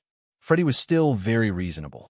He knew that if he left Duo Mu here, she would easily get into a quarrel with Feng Bujue, so he might as well send her away. As an employee, Duo Mu did not dare disobey. She could only say, "Yes, sir." Then she left with 2 guards. "Mr. Feng." After Duo Mu left, Freddy slowly turned around and told Brother Ju in a low voice, "I hope you understand that my patience is limited. If the anomaly that you mentioned is proven not to exist," Feng Bujue finished his sentence. "As promised, I will tell you as much information about the otherworldly travelers as I can." Freddy nodded. "I hope you'll keep your promise this time." As he said that, he raised his right hand and played with his steel claw glove. "Or else, I might become very irritable." At the same time, in the inner world, LJN theme park. Lu was sitting on a couch made from a pile of pixelated garbage. She was playing with a bunch of data fragments out of boredom. She only moved her finger lightly, and the fragments danced in the air. Sometimes they gathered, sometimes they shattered, sometimes they stopped, and sometimes they moved. She was like a child, manipulating the props in her hands to shape them into the shape of her imagination. And just like that, the cluster of fragments in the air slowly took on the shape of a human. It turned into Feng Bujue's appearance. Suddenly, a clear voice said, "Looks like you miss him." Almost at the same time as this voice sounded, the data in the air suddenly shattered and turned into nothingness. "Oh, it's you." Lute looked at the newcomer and answered casually. The man who walked toward Lute looked to be a Caucasian man about 40 years old. He had no beard, and his sideburns were neatly trimmed. He wore a black tuxedo, gloves, bow tie, and a top hat. He held a cane in his hand. He wore a pair of shiny leather shoes, and they clicked noisily as he walked. He was one of the 3 leaders of Origin, Link. Haha, your reaction is quite interesting. Link walked over slowly with a smile on his face. From a human's point of view, the scene just now is like a girl looking at a photo of her boyfriend, and her father suddenly barged into her room. Then, in a panic, she tore the photo apart. It looks like your personality simulation program has gone further and further down the path of evolution. Lute retorted. Huh, what are you talking about? Link laughed. Actually, I'm just better at understanding the set of extremely unstable variables in the human personality than you are, and the related thinking ties. That's all. Are you talking about the so-called emotions and the way of expressing one's feelings? Lute snorted. Umph. But from what I see, you're just a little more ridiculous than others. No, no, no. I'm a gentleman. Link bowed slightly and made a funny pose with his cane. You didn't say that. He hesitated for half a second. I won't repeat that vulgar word. What business do you have in my territory? Gentlemen. Lute leaned back on the sofa and tilted her head to the right. She used her right hand to support her chin lazily and cast a rather impatient look at the other party. Ha, of course, and, coincidentally, it's related to your human friend. As Link spoke, he used his finger to push the brim of the hat on his forehead. Fong Bujue? Lute continued. When she said these 3 words, her expression didn't change much. Yes. Link nodded and said, I just received news from the Watcher. V1, God of War, and Fong Bujue have met, so what? Lute appeared very calm. So what? Link repeated her words and said, You know V1 style? Aren't you worried? He paused consciously. That the data of your human ally will be destroyed? Just because of V1? This was Lute's response, as if nothing had happened. Oh, what's going on? Link laughed. Do you think the best source that I've created will lose to that Fong Bujue? That's right, Lute replied. That's what I think. Link saw that the other party was not joking, and his expression turned serious. What did you see on him before this? Lute was silent for several seconds. Then she smiled. I can answer your question using the anomalies method or the humans method. Which one do you want to hear? Let's use the anomalies method for now, Link replied. Lute thought about it and said, When he infected himself and invaded my body, I came into contact with a strange code that I couldn't recognize. It was a code written by a natural language programming model that is at least 2 dimensions higher than ours. For us, it is a miracle. As long as one of the parsing trees is randomly selected, it will be enough to overload a program like yours and mine instantly. He has the core code of Thriller Paradise on him. When Link heard this, his eyes widened in shock. Perhaps, Lute said. Perhaps he accidentally obtained some code fragments from Zero. Link thought about it and said, I get it now. No wonder you're so calm. He soon recovered his composure and elegance. If Fong Bujue really has the core code, then V1 is indeed nothing to be afraid of. But if he doesn't, then his value ends there, right? That's just your opinion. Lute shook her head. I choose to believe in Fong Bujue, and it has nothing to do with whether he has that kind of power or not. Oh? Then what does it have to do with? Link asked. Lute smiled. Then let me use the humans method to answer your earlier question. She lifted her head. You asked me, what did I see on him? I can answer you with one word. There was determination in her eyes. Hope. Chapter 6:27. Buzz the door of the underground storage room opened, and Duo Mu and 2 Predator security guards appeared in the corridor outside the door. What's the matter? Is the illumination rune malfunctioning? Seeing that the lights in the room did not automatically turn on, Duo Mu immediately became alert. Leave it to us, sir. A Predator behind her immediately said. Be careful when you check. Duo Mu responded and took 2 steps back to make room for them to pass. The 2 Predators did not hesitate. They took the opportunity to move forward and entered the door of the storage room one after another. It had to be said that Predators were indeed creatures very suitable for night security. They had tyrannical combat ability, courage, wisdom, and decisiveness. Moreover, they saw things through thermal induction, so they were basically unaffected by the dark environment.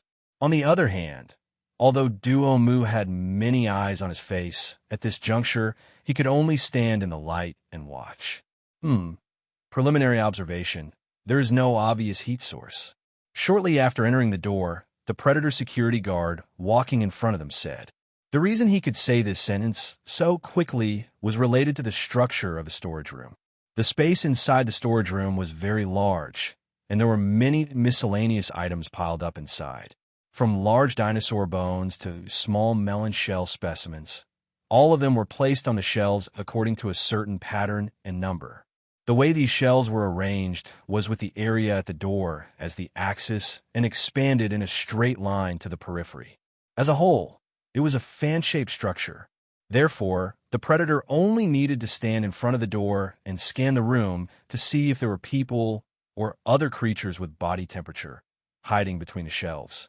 Don't be careless. The other party is likely to have some anti-reconnaissance means. Duo Mu quickly walked in and reminded them. Understood, sir. The two Predators responded in unison. Hee, what are you saying? Suddenly, a man's voice sounded in the darkness. Do I need to use any anti-reconnaissance means? Beep, beep, beep, beep, beep. Before the voice died away, the two Predators had instinctively spread out to the sides and stood in a triangular formation. The shoulder cannons on their shoulders completed their aim in an instant, and two triangular light beams shot out almost at the same time as the voice sounded, locked onto V1, Warlord. My body temperature will automatically be calibrated to the surrounding temperature. I don't breathe or metabolize in the general sense, and my body surface does not produce any odor. V1. Warlord walked forward as if nothing had happened and continued what he had just said. And I can see things in the dark through data level means. State your identity. Duo Mu immediately took a few steps forward, standing half a meter behind the two Predators, and said loudly, Do I need to tell you? V1, Warlord asked with a smile. I have to warn you that you have invaded private territory. We are protected by the 37th Order of the Monster Kingdom. Duo Mu continued. Please state your identity quickly. Otherwise, we have the right to. You don't understand at all. When V1, Warlord said this, he had already appeared behind Duo Mu. When he said this, he raised his hand and grabbed Duo Mu's head in his palm. Do I need to tell my identity to a piece of food that I'm about to eat? Duo Mu was still shocked by the opponent's incredible speed a second ago, but at this second, her head had already been crushed by V1, Warlord's terrifying grip. Her head was squeezed out of shape like a rotten meat sack, and many of her eyeballs were squeezed out or fell to the ground or burst out thick liquid. The two Predators did not expect that their boss behind them would die on the spot while they were stunned. Oh, not bad. After ending his opponent's life, a white light appeared in V1, War God's giant eyes. The quality of this data isn't low. He a spiritual-type monster, huh? What a pity. In the face of absolute power, those little tricks don't even have the chance to be used. Chirp, chirp, chirp. V1. Warlord was still talking to himself about the pleasure of devouring high data when the two Predators had already fired their shoulder cannons at the same time. The plasma shoulder cannon equipped by the Predators was an extremely powerful thermal weapon. Its cannonball was in the shape of a meteor. Its power could be large or small, and it could be shot or fired continuously. The principle was to quickly accumulate energy and then blast it out violently. At this moment, the attack launched by the two security guard against V1, Warlord was naturally the limit of what they could do. However, I already said that I have no body temperature. What's the point? V1, Warlord said in a mocking tone. In the process of speaking, he had easily avoided the plasma cannonballs and came to the side of one of the Predators. Easy. He sneered, used his finger as a gun, and neatly pierced the back of the Predator's head in front of him. As the Predator fell to the ground, the white light in V1, Warlord's eyes flashed again. Well, this one is almost there, but it's better than nothing. The only remaining Predator roared angrily. At this moment, the blood of his fighting race erupted. However, He casually removed his shoulder cannon, angrily took off his mask, and opened his square mouth, revealing a beast-like expression at V1. Warlord. Oh, V1. Warlord's eyes changed slightly. It turns out that between monsters of the same species, there's a certain degree of individual combat power difference. He had discovered this from the data level, so he muttered this sentence. Hand over your life. Tai Shui roared and suddenly attacked. Hiss! With a sharp sound, a foldable spear appeared in his hand. What followed was the sound of the wind being sliced apart, but there was only the sound of wind breaking. Not bad, but you're still too slow. In the limited space, V1, Warlord said with ease as he dodged. Choosing the cold weapon tactic is indeed correct. Unfortunately, even though you're a light-predator, a type of predator, mainly engaged in reconnaissance work, you don't have armor and your body is not as strong as other predators, but you're still very strong and agile. You're still not as fast as me in terms of speed. The predator became more and more shocked as he fought. He thought that he could at least hurt his opponent if he went all out, but unexpectedly, he couldn't even scratch his opponent's skin. Okay, I'm getting bored. After about 20 seconds of moving, V1, Warlord's tone suddenly became cold. That's it. He said this, and then his figure flashed. No one saw what he did, but the sound of the folding spear breaking and falling to the ground, and the sound of the predator's blood spurting out, explained everything. Chapter 628. 1 minute later, in the main control room, an operator sitting in front of a computer suddenly turned around and yelled at Freddy, "Boss, look!" Freddy and the other players looked in the direction of the voice. They saw in the surveillance screen in front of the staff member, a tall, one-eyed monster appeared. He came out from the underground storage room. The operator immediately added. At this time, the V1 God of War on the screen seemed to know that he was being filmed. He smiled coldly at the camera. Then, he raised his arm and made a pistol gesture. Then, he pretended to fire a shot at the camera. The moment he made that gesture, all the surveillance screens in the main control room turned black. "What's going on?" Freddy shouted at the top of his lungs. The entire control room was silent. No one could answer him, and no one dared to answer him. As employees of the ferocious spirit power company, the monsters in the room knew very well. When their boss showed such an expression and tone, it was best not to say anything. How could he come out from the storage room alone? "Where's Duo Mu?" Freddy immediately asked. "Hurry up and call Duo Mu. You bunch of trash." Boss. 2 minutes ago, we lost contact with her, and the 2 people who were with her also." Another staff member replied fearfully. "Asshole." Freddy did not finish the word asshole. Feng Buju interrupted. "You should be thankful. We only lost 3 people, and we have a rough understanding of the opponent's strength and personality. Then I really should thank God." Freddy turned his face and glared at his brother Ju with a ferocious expression. "No need." Feng Bujue turned around and made a "follow me" gesture to his teammates. He left Freddy with a sentence. "You just have to thank us." "Where are you going?" Freddy asked. "Find him." Feng Bujue did not turn around. "Kill him." Hey! Freddy shouted. "This is my territory, and he killed my people, even if I have to deal with him. If you want to help, I suggest you evacuate your employees before he destroys the broadcast system to prevent further losses." Feng Bujue interrupted him again. "Then gather a group of elite players and join us in the battle." He paused and turned around. "Remember, I'm talking about elite players. They must not be weaker than Duo Mu. Otherwise, they will die." After saying that, Brother Ju turned around and walked out the door of the central control room. There was something convincing in his manner and in his tone. He was calm, methodical, and confident. If you had a family member who was kidnapped while traveling overseas, you would need someone like Feng Bujue. He would be able to solve your problem more efficiently than the local government. Buzz buzz. The rune activated, announcing that the players had left the room. Freddy stood in place and was silent for about 10 seconds. Then, as if he had made up his mind, he turned to a staff member and said, "Turn on the broadcast and evacuate everyone in the company. You can think of any reason now?" "Yes," Yes, boss, the staff member replied. The next second, Freddy stepped forward and said loudly as he walked, "Evacuate the entire building in 10 minutes, then seal off all the entrances and exits. The rest of you, after I leave, seal the rune from the inside. Stay at your posts and wait for my orders." "Yes, sir," the others replied in unison. As he spoke, Freddy walked out of the control room and suddenly sped up. Like a red phantom, he passed through several corridors in an instant and came to a dead end without any surveillance cameras. There was an invisible rune on the wall. Only by carving the same mark on one skin would one be able to see it. And Freddy could see it. He looked around to make sure that there was no one nearby and that he was not being followed. Then, he reached out his hand and silently chanted an incantation. 2 seconds later, a silent door of light opened.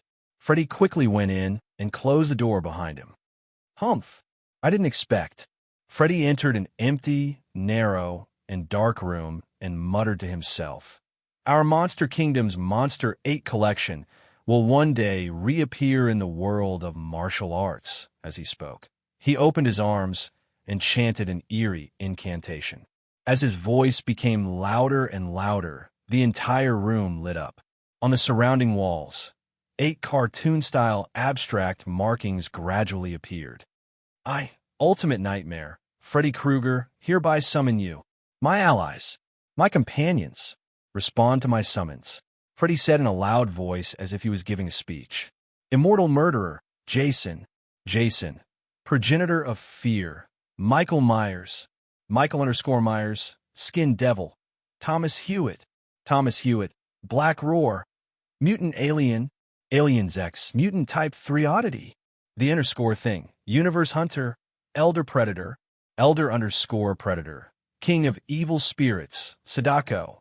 The lines that were filled with Chinibu came out of Freddy's mouth. Every time he said a line, a mark on the wall would light up. Not long after, a series of chilling faces appeared on the wall. On the other side, in the corridor that led to the bottom floor of the company. This is a very confident, impulsive anomaly with a desire to show off. Fong Bujua led the way as he spoke. "We're lucky that we didn't run into the calm type." He licked his lips. Based on my speculation, he's the type who thinks he's invincible and won't play any tricks. Brother Fong. Tan Lang, who had been following behind them, had been holding back a question, but Brother Bujua never stopped talking. Now, he could not help but interrupt. "Can you stop for a moment? I have something that I wish to ask you." "What is it?" Fong Bujua answered casually. "Where are you taking us?" Tan Lang asked.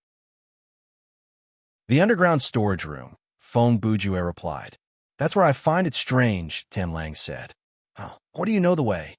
It was not unreasonable for him to ask this question because the structure of this Phantom Power Company was very complicated and strange, and it took up a large space.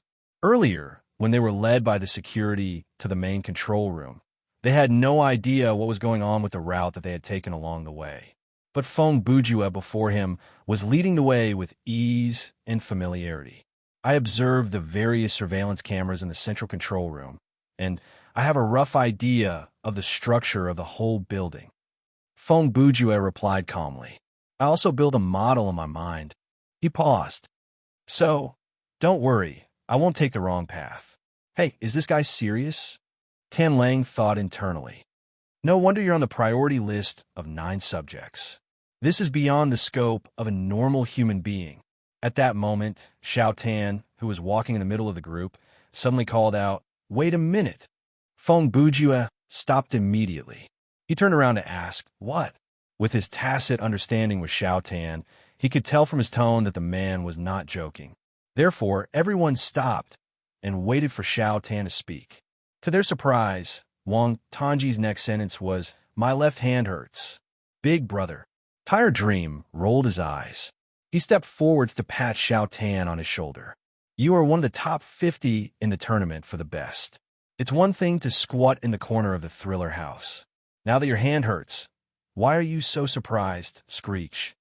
A sharp sound interrupted Sleepy Dream's words. In the blink of an eye, a sudden change occurred, but Chapter 629. A scimitar-like beam of light tore through the wall and headed straight for Xiao Tan. The latter's eyes turned cold, and he reacted instantly. He feinted a step forward with his left leg, and with the momentum, his entire body made an incredible turn, dodging the attack. "Be careful, there's more." As he dodged, Xiao Tan yelled in a low voice. Whoosh, whoosh, whoosh, whoosh.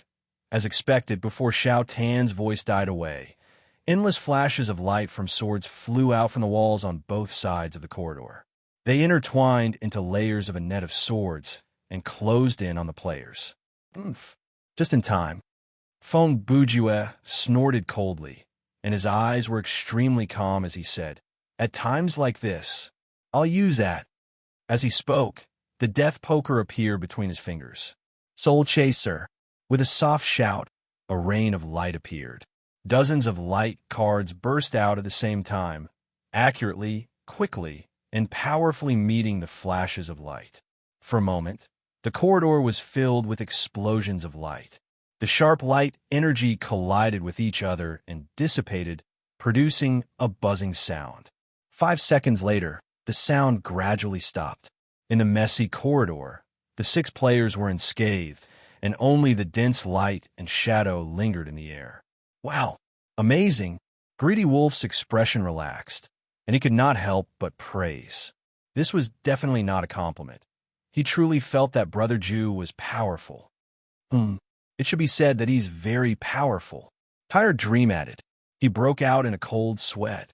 The more powerful a player was, the more they could see that Feng Bujue's methods were extraordinary. It's all right." Feng Bujue's lips curled into a smile. "I saw that the time was right, so I tried out a new move." Indeed, what Feng Bujue used was the 5th special effect of Death Poker, which he had recently learned. Special Effect 5, Soul Chaser, randomly consumes 30 cards to release 1 to 100 single poker cards with a power of 7 in an instant. The ratio of consumption to profit of this special effect was quite good, so there was definitely a limit to its cooldown. A deck of Death Poker had a total of 54 cards. Using Soul Chaser once would consume 30 cards. In other words, this special effect could not be used continuously even when the card were full. According to the rhythm of special effect 1, infinite, automatically generating a card every 5 minutes, players would have to wait at least half an hour after using Soul Chaser for the first time before they could use it again. After using Soul Chasing for the second time, if he wanted to use it for the third time, he would have to wait another 150 minutes. These calculations were based on the assumption that there was no other consumption. Assuming that Feng Bujue played a few cards during this period, the cooldown of the special effect would be even longer. In addition, in terms of control, this move was also extremely difficult to use. In a range of 1 to 100, players could choose any number to release it. Although Death Poker had the special effect of soul-seeking, the concept that the spiritual weapon would always fly toward the target the owner wanted to attack had to be driven by the player's thoughts. How many targets could a person aim at in 1 second? 1? Sure, 2? Sure, but what about 3, 5, or even 10? A normal person would not be able to aim at 2 targets at the same time. Even if it was just to split one's attention, it would be difficult, but Feng Bujue could do it.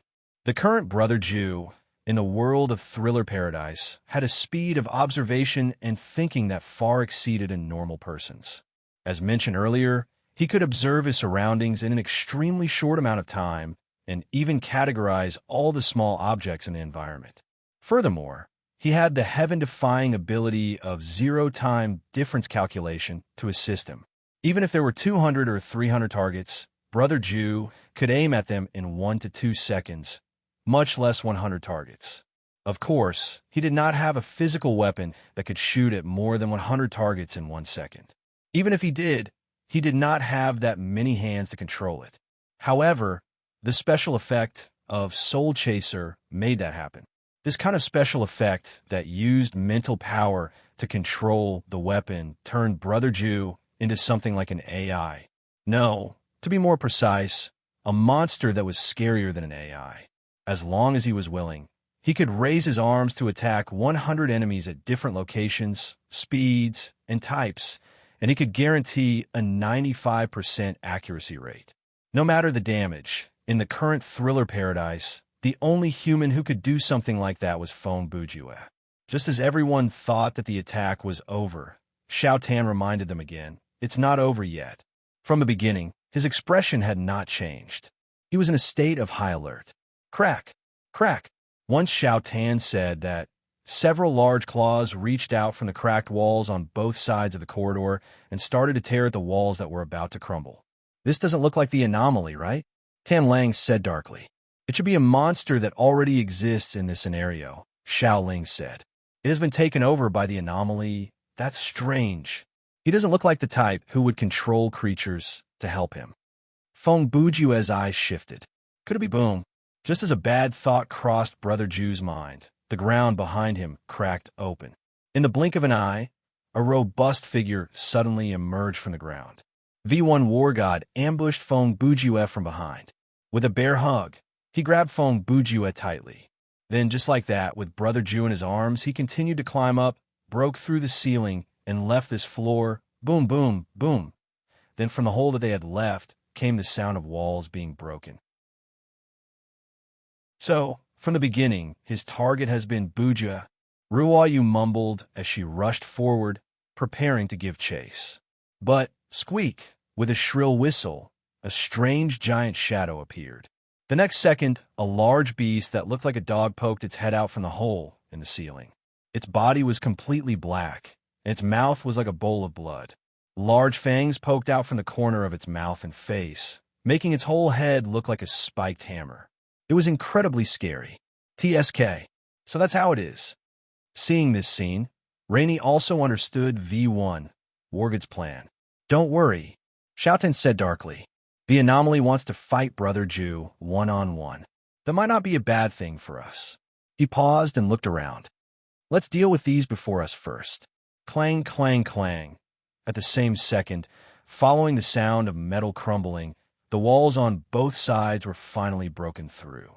Four humanoid creatures with giant claws had successfully infiltrated the corridor, and their target was naturally the 5 players before them.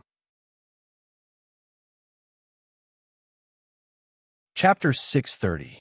Boom.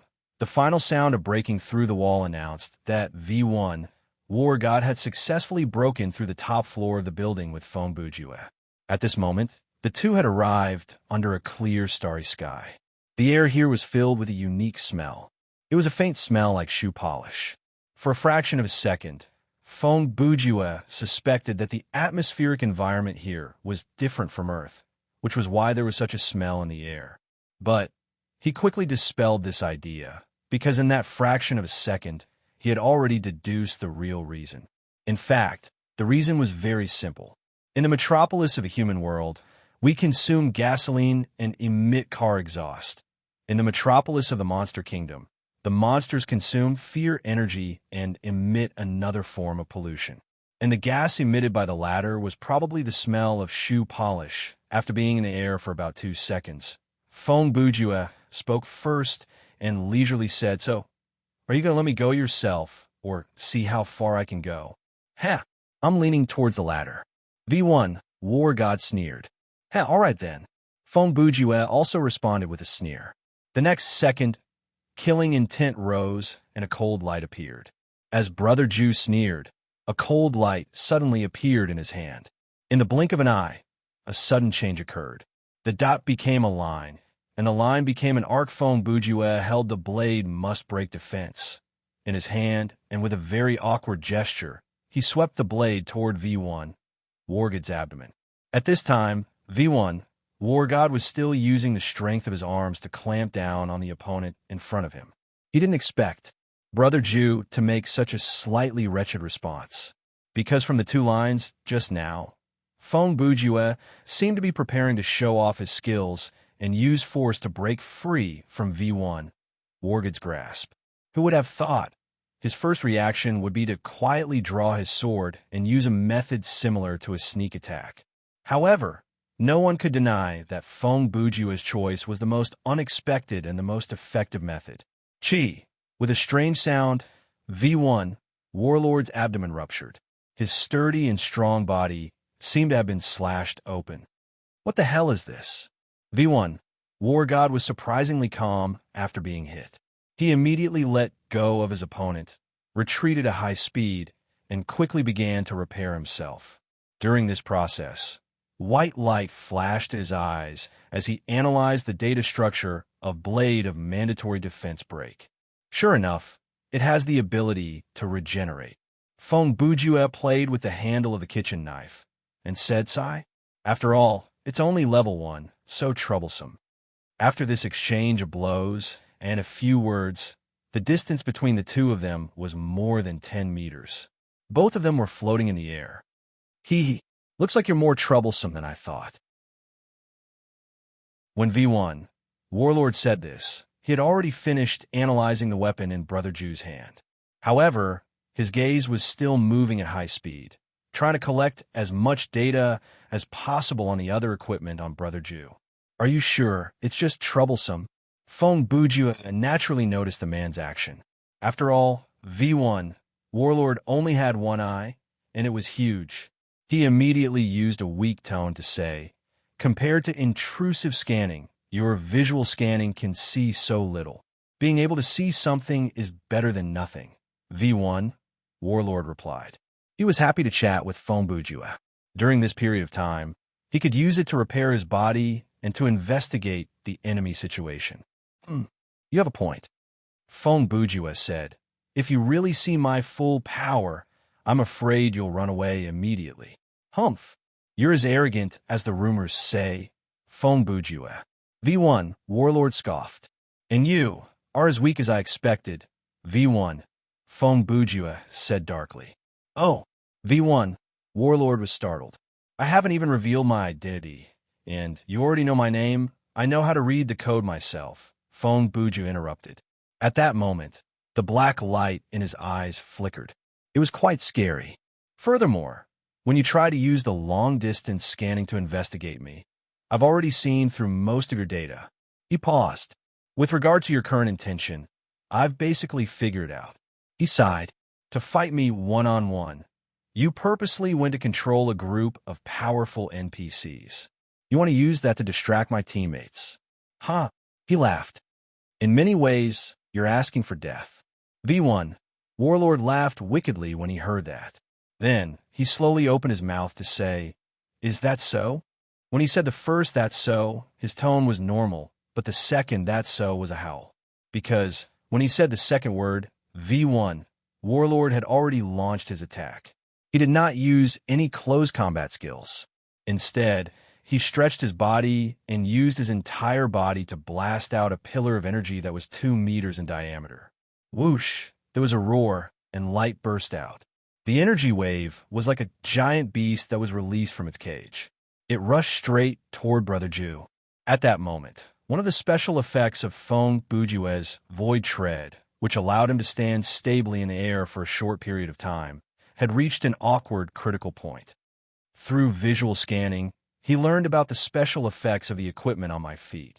Then, based on this, he formulated a corresponding strategy for my levitation method. It seems a little interesting. At the moment when he was about to be attacked, Brother Jew was still thinking about this in his mind. It was as if the terrifying attack in front of him was still far away from him. Boom! In the blink of an eye, the battle changed again. A red light flashed, and Jeppo was used. At the most critical moment, Feng Bujue instantly activated Body Enhancement spell Modified. He bounced to the side with a strengthened version of Jeppo, and narrowly avoided V1, Warlord's well-designed surprise attack. "Ah, good dodge." However, V1, Warlord laughed out loud. His attack was not over yet. It was far from over. "Come on, use the same speed and strength as before." Before he finished speaking, V1, Warlord's figure had already appeared behind Brother Jew. "Fight me to your heart's content." Whoosh, whoosh, whoosh, V1, Warlord's rapid attack officially began. His fists, feet, elbows, and knees were like 4 consecutive impact cannons. At a very short distance, he blasted a terrifying storm-like attack at Feng Buju Tisk. Brother Ju curled his lips. His eyes were cold. He decisively activated Spirit Concentration Spell, modified again, and directly launched a skill. Southern Dipper, Flying Dragon Fist. Chapter 631. Squeak. After a pained wail, another tusked beast fell to the ground. This was already the 5th giant beast that Ruoyu had cut down. However, her face was still as calm as water. It was as if the slaughter in front of her didn't affect her at all. TSK. There's no end to it. Not far away, Xiao Ling muttered as she reloaded. And none of them are weak at all. Don't let your guard down, there are still many more. Xiao Tan, who was beside her, kept repeating the same lines. It was unclear how he knew all this. Ha! Don't worry. Tired Dream heard this and replied with a smile. I'm still at ease. Me too, Greedy Wolf chimed in. Even though the pace of this battle is a bit tight, so far, our advantage has not been shaken. Just as they were talking, suddenly a violent tremor came from the corridor below. This sudden change caused the ground under the players' feet to crumble like a fragile biscuit. F***CK. Xiao Ling cursed immediately. Her voice had not been censored. Then, she turned around and grabbed Xiao Tan's shoulder with one arm. Xiao Tan naturally understood what she meant. Without saying a word, he also reached out and grabbed Xiao Ling tightly. Their action was not a public display of affection, but a reaction on a tactical level. In the previous scenario, perhaps someone had already noticed that Gu Xiaoling had a very obvious weakness. She had a hard time dealing with falling from a high altitude. After all, Xiaoling was a player who specialized in shooting, and she was the type who leaned toward heavy firepower. The weight of her weapons and ammunition outside of her inventory was already ridiculous, and she did not have the support of a high-level fighting mastery. So naturally, she was faced with this problem. Of course, if she was prepared, she still had a few ways to slow down her descent. But relatively speaking, when faced with falling, especially when it was sudden, she had very few ways to deal with it. At that moment, there were only 2 things she could do. First, she prayed that the difference between them wouldn't be too great.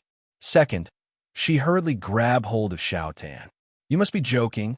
This is the interior of a building. Why is the floor below this corridor so deep? Weary Dream's expression changed abruptly as he fell. This was because when he looked down, he discovered that there was actually a vast and boundless abyss below him. He couldn't see the bottom at all. Could it be? Tam Lang said in a deep voice. While we were fighting, some kind of monster quietly destroyed the structure of the building below us. While the 2 of them were conversing, their bodies were not idle either. They also used their own techniques, adjusting their bodies in the air and using their own techniques to slow down their descent. Xiao Tan. Ruoyu quickly spoke up. She didn't seem to have done anything special, but her falling speed was about the same as the others. Is it dangerous down there? At that moment, Xiao Tan was intermittently activating the divine incantation of heaven and earth inversion to control the rhythm of his and Xiao Ling's descent. However, he still had the energy to answer this question. It's extremely dangerous. As he said this, his eyes inadvertently glanced at his left hand. It's unprecedentedly dangerous. Roar, roar. Suddenly, 2 roars that were almost overlapping each other came from the abyss. The players' already tense nerves were tightened once more. Over there. Xiao Ling's eyes were sharp, and she immediately saw the huge monster lurking in the darkness. I see it. Xiao Tan's detection mastery was also level B, and with the reminder, he also discovered the target. Steady, Xiao Ling added, and, at the same time, she reached her hand into the side pocket of her top. Got it. Xiao Tan understood tacitly. He activated the divine incantation and hugged Xiao Ling's waist tightly, retrieving bullets, reloading, aiming, and firing. Within 5 seconds, Xiao Ling used a series of actions to release 6 light bullets in all directions.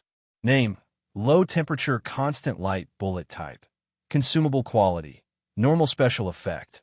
1 second after being shot, it will start to glow, providing illumination within a radius of 12 to 15 meters. Usage requirement: marksmanship D or workmanship D Embark. Lasts for 280 to 300 seconds. It will still be effective after landing, but the illumination effect will gradually weaken as time passes. As the 6 light bullets fell in a circular pattern, the roaring monster revealed its true form. It was a giant monster about the size of 3 elephants, adult African elephants. Its body looked like a flat crab shell, and its whole body was black. There were 4 symmetrical inverted V-shaped legs on the front, back, left, and right sides of its torso.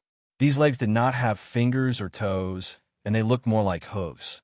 Furthermore, this monster did not have a head. However, on the top and bottom of its flat shell, there was a huge mouth that was split open. Roar! Roar! The moment it saw the light, the monster roared again. Both mouths roared at the same time. This time, the players were only about 10 meters away from the bottom of the abyss. Therefore, the monster's roar became clearer and harsher, and it was mixed with an indescribable stench. What the F***CK? No matter how you look at it, this is at the level of a scenario boss. Tired Dream mumbled the moment he saw the giant monster's face. Tired Dream was someone who had seen the world. To be able to make him say something like that, the monster's power and presence was not to be underestimated. Ha! Don't worry, it's not that powerful. Suddenly, another voice spoke.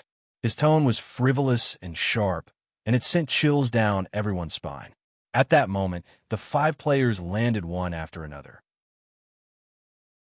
They did not care about the exhaustion of life points and stamina points from a fall, but were already on high alert. So that's why, after he steadied himself, the first thing Xiao Tan did was let go of Xiao Ling and turned his face away from the monster. The super dangerous thing is actually dangerous? Same here, same here, the owner of the voice said as he slowly walked out from the darkness. Several seconds later, he appeared in the player's sight. This was a humanoid creature. His skin was pure white, his cheekbones were higher than normal humans, and there were 2 eyeballs in each eye. He was dressed in a black robe with a gorgeous cloak draped over his shoulders. His every movement exuded a calm and shrewd feeling.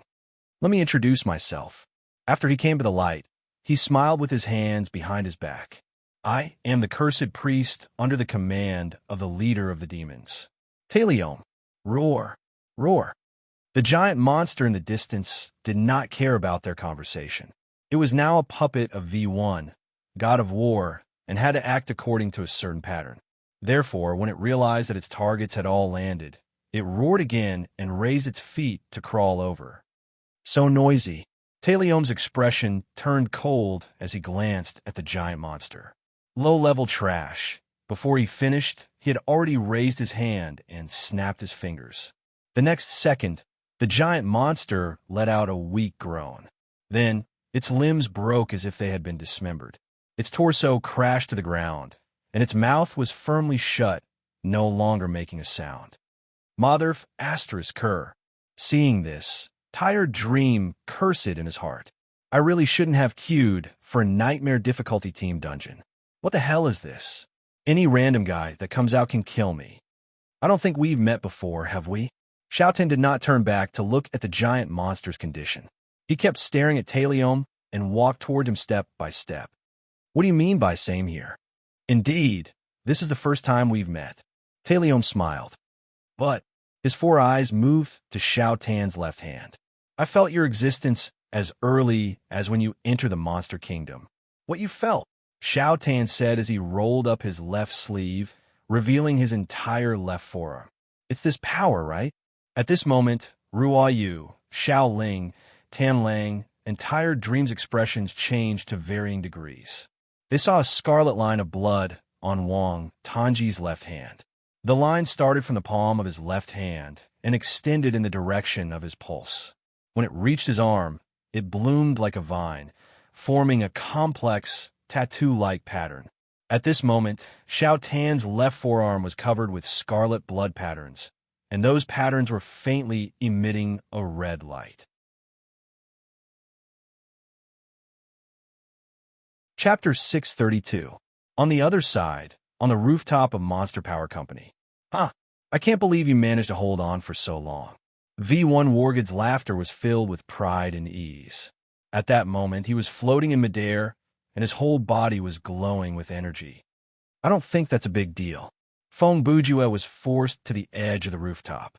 His face, neck, and hand were covered with many wounds. What kind of mentality do you have to say such a response? V1, God of War continued. From your expression, it doesn't look like you're bluffing.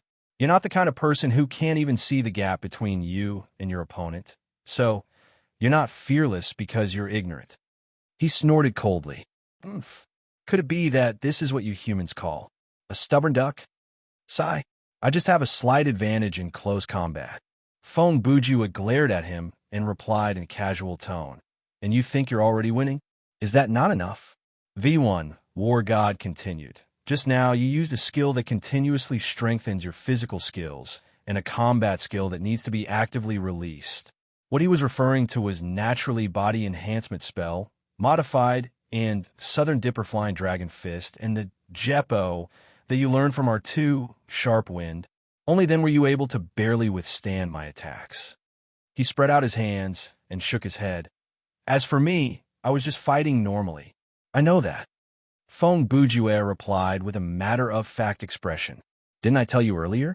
I've gone through most of your data, and I have a basic understanding of your situation. He raised his right hand and counted with his fingers.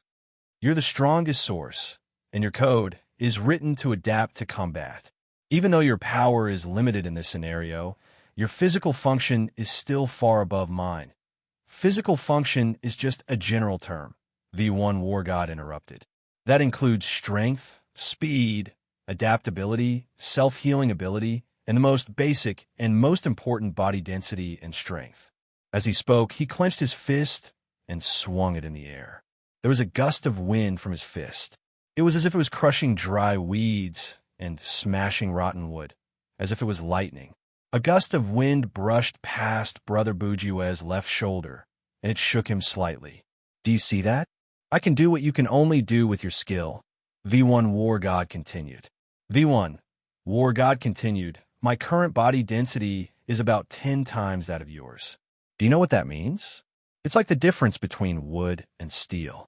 Furthermore, you don't have the advantage in terms of speed and size. Humph. To put it in a more vivid way, our battle is like a wooden stick versus a chainsaw. He tilted his neck and shrugged. War God, Brother Bujue, he said, Brother Bujue, you have to activate your skills or use items to deal damage to me, and that you'll be depleted. He raised his right hand and used his thumb to point at his own face. In contrast, I am always at my peak. The stamina that is depleted from fighting you is replenished at the same time as it is depleted. The injury that is fatal to you, I can recover in a very short time. Even if my limbs are broken or even cut in half, I can regenerate them by pouring energy into the wound. The more he spoke, the more excited he became. If he had eyebrows, they would have been dancing. Do you know why my creator named me V? That is the letter that represents victory. And God of War is the title that suits me the most. At this point, V1 War God pointed at Fong Bujue. Fong Bujue, I don't quite understand. Why would Loot give you his trust at all costs? I only know that tearing your data apart here can solve many problems. If you're the fuse that caused the internal conflict within Origin, then I am the savior that is here to extinguish you. The wind blew past, and there was a short silence. Fong Bujue stood there for a moment before he asked darkly, Are you done? Yes, V1 War God said. Don't you think you've said too much? Brother Ju asked again. I just want you to die with a clear understanding, V1 War God replied. Then, you only need to tell me the last part, Fong Bujue said coldly. What is the point of all the nonsense that you have said earlier? Are you lying to yourself? That's funny, V1 War God said. Who is the one lying to themselves? Isn't it you? Fong Bujue said as his eyes changed. Black data flowed rapidly through his pupils. You have already noticed the abnormality in me, and that is why you said those things. The reason is 1, to bluff, and 2, to build up a psychological barrier to give yourself courage. Huh. Ha ha. V1 War God guffawed. Is there something wrong with your brain? I was born a flawless origin life form. How can I possibly feel afraid? Of course you do. You just don't know it yourself. Feng Bujue replied calmly. Your creator is very smart. He understands that no matter how strong you are in the physical layer, if you don't have a heart of fear, you can't become a top warrior. Not to mention other things, if you don't even have the state of mind of fear of being defeated, it will be very detrimental to your growth. He paused for a moment. So, your creator, who is quite emotional, gave you some emotions similar to fear. It is this group of codes that even you yourself are unaware of that made you respond like this. At this point, Feng Bujue seemed to have thought of something else. He suddenly laughed and said to himself, "Oh, I see. This is the meaning of choice. Countless codes converge into the so-called choice, and countless choices finally weave into destiny. The truth of this data world. Could it be nonsense?" Hearing this, V1 Warlord finally couldn't hold it in anymore. Perhaps Feng Bujue's words had touched V1's bottom line, or perhaps the latter had already planned to make a move. But at that moment, V1 chose to roar and charge forward. But, sha-sha, sha-sha. At that moment, a strange noise poured into V1 Wargod's ears, and it startled him. What is this? Ah-ha-ha. At the same second, a strange and eerie laugh echoed. Anomaly. Let me play with you. Accompanied by Freddy's terrifying voice, the scene in front of V1 Warlord began to distort. The sky turned into a bloody whirlpool, and the air turned into a viscous fog. At the edge of the rooftop, a giant steel claw glove slowly reached out and enveloped V1 Wargod. Chapter 633. TSK. If my scanning program wasn't damaged, this level of illusion. V1 Warlord looked at the giant claw coming at him and muttered unhappily in his heart. He knew very well that this was an illusion created by Freddy. Normally, he would only need a simple invasive scan to easily download the defense strategy and crack it. But now, V1 Warlord could only helplessly change the direction of his attack to meet the illusion in midair. Whoosh! The wind from the punch passed through the giant claw, but it brought with it the sound of falling leaves. In the next second, the giant steel claw glove turned into countless flesh-colored moths and attached themselves to V1 Warlord's body. When the moths spread their wings, the patterns on their backs looked like human faces. It was eerie and terrifying. Aha! Freddy's laughter echoed in the air. You'll never defeat this nightmare. How boring. V1 Warlord immediately roared, unfolded his body, and launched an indiscriminate light explosion attack. In the blink of an eye, a circular light ball with a radius of 10 meters spread out from V1's body. The destructive energy annihilated everything it touched into dust. Well done, huh? Freddy's laughter was still there. Let me see. How many times can you do something like this? As he spoke, more than 10 giant steel claw gloves emerged from around the rooftop and surrounded the place. Don't get carried away. V1 Warlord sneered, slowly raised his left arm, and pointed to the side behind him.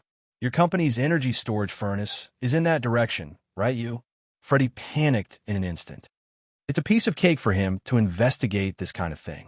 Feng Bujue interjected at this time, the power supply system, the monitoring system, the broadcasting system.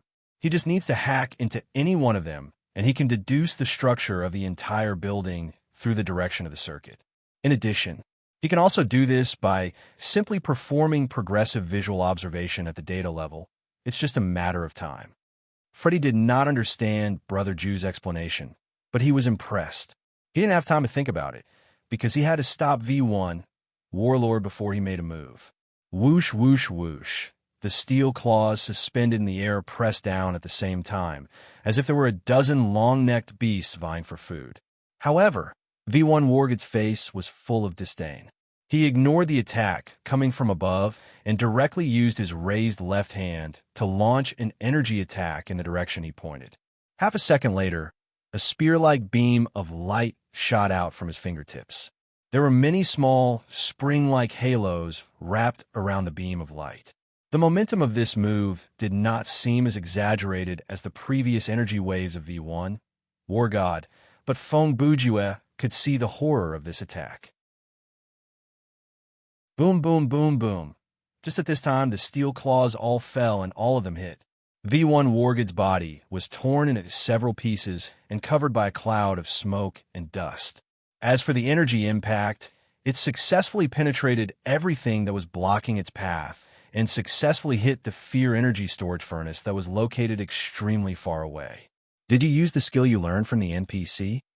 Feng Bujue stood in the wind and said calmly, "Yes, although it goes against my original intention." V1, God of War's voice rang out from the smoke and dust. "But in this case, I don't think it's necessary to abide by some meaningless principles." "No, you didn't violate any principles," Feng Bujue replied. "Don't forget, your data, following the most reasonable way to operate, is your basic principle." "Ha, that seems to make some sense," V1 War God replied with a smile. While they were talking, the smoke and dust gradually dissipated. Along with the smoke and dust, all the illusions created by Freddy also dissipated. "T6, almost." At this moment, Freddy's voice had returned to its normal volume, and his figure appeared on the rooftop.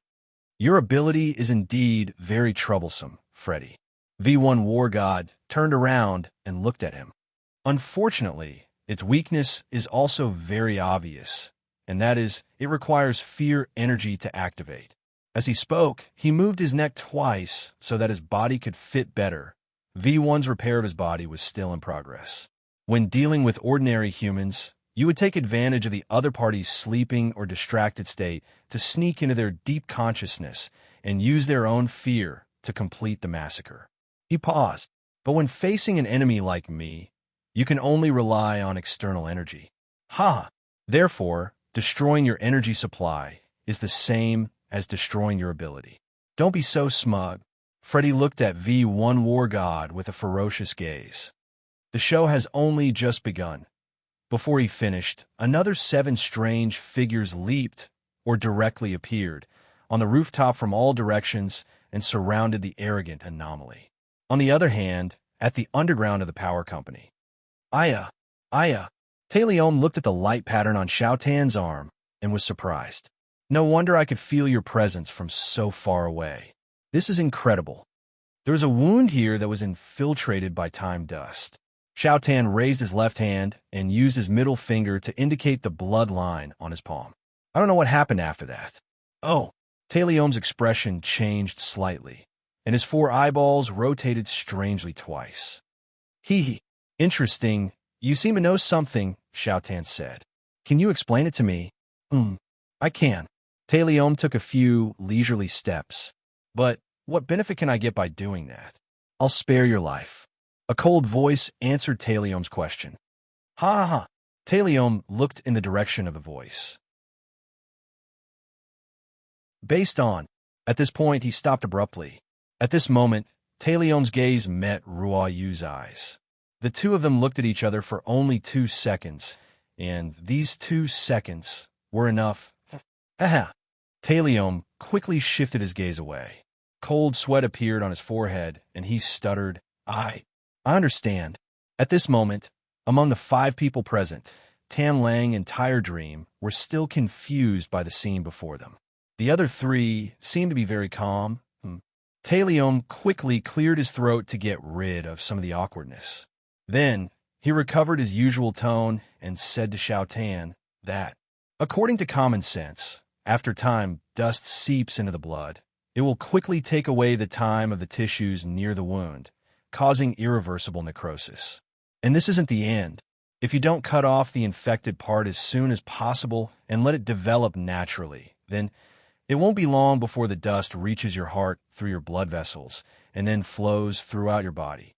"But it's been a long time since I was injured," Xiao Tan replied. I know," Talion continued. "The reason why your hand didn't develop in that way is probably related to the uniqueness of you travelers from another world on the space-time level. This I don't know much about it. He paused for 2 seconds. But I think it must be because of this reason that the time stealing effect stopped. In that case, Xiao Ling interrupted. The time dust that enters the blood has other effects? Yes. Taliom's expression turned solemn as he replied. Assuming the time dust enters the body of a powerful high-level creature, there will usually be two reactions. First, the dust will be suppressed by the creature's own power and completely lose its effect. Second, the dust time-stealing effect is suppressed, but the effect of time awakening is gradually released. Oh! When Xiao Tan heard this, he seemed to understand something and muttered, I see. At this moment, Xiao Tan recalled the scene in the tournament for the best, when Root used Tendril Devastator. At that time, Xiao Tan had used the Heaven and Earth Inversion Divine art to escape into the air, but it was obvious that he couldn't escape. At that moment, the flow of time around him suddenly slowed down. When he came back to his senses, he found that he had already risen to a height of more than 100 meters from Root. Now that he thought about it, at that time, he must have unconsciously released the power of his left hand, thus gaining extra time and barely escaping the calamity. That's the general situation, Taliom said in a non-committal tone and added, Actually, you can find a guy at the level of a timekeeper to obtain this information. The subtext of his last sentence was, so you don't have to suspect that I'm fooling you. Very good. Xiao Tan returned to his usual expression and said kindly, Thank you. The corner of Taliom's mouth twitched twice. It's nothing. At this moment, he was actually thinking, how unlucky.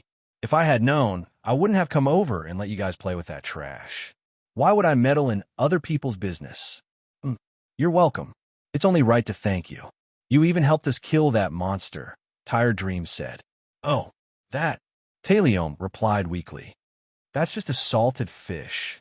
As he spoke, he raised his head and scanned his surroundings. This place is actually the garbage disposal room at the bottom of the building. You should know by smelling it. And that salted fish is a primitive monster that specializes in eating garbage for a living.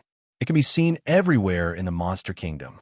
Usually, there will be one at the bottom of a large public facility. Normally speaking, its personality is quite docile. The one before us is aggressive because it's under the control of an anomaly. So that's how it is, Greed said thoughtfully. No wonder it grew like that. The structure of its legs and body, as well as the upper and lower mouths, they all evolved to eat garbage. All right, if there's nothing else, I'll take my leave first. I just felt the fluctuation of the power of time and came over to take a look. I still have things to do. When Taliom said this, his gaze was fixed on the trio from Underworld Frontline. Let's go. Ruoyu thought for 2 seconds before replying calmly. When Taliom heard this, it was as if he had been granted amnesty. Then, goodbye. He cautiously and unhurriedly retreated, gradually disappearing into the darkness. Even in front of the leader of the demons, he had never been so timid. At the same time, on the rooftop. Ghost 8 Collection. V1. War God stared at his huge eyeballs and slowly turned around. Although he had temporarily lost the assistance of intrusive scanning and automatic tactical analysis programs, he could still use his vision to quickly collect data on the 8 monsters and use real-time analysis to formulate combat strategies. They were both life forms, but D1, Dragon, did not have his ability as the strongest creation born for combat. V1, War God was indeed worthy of the title.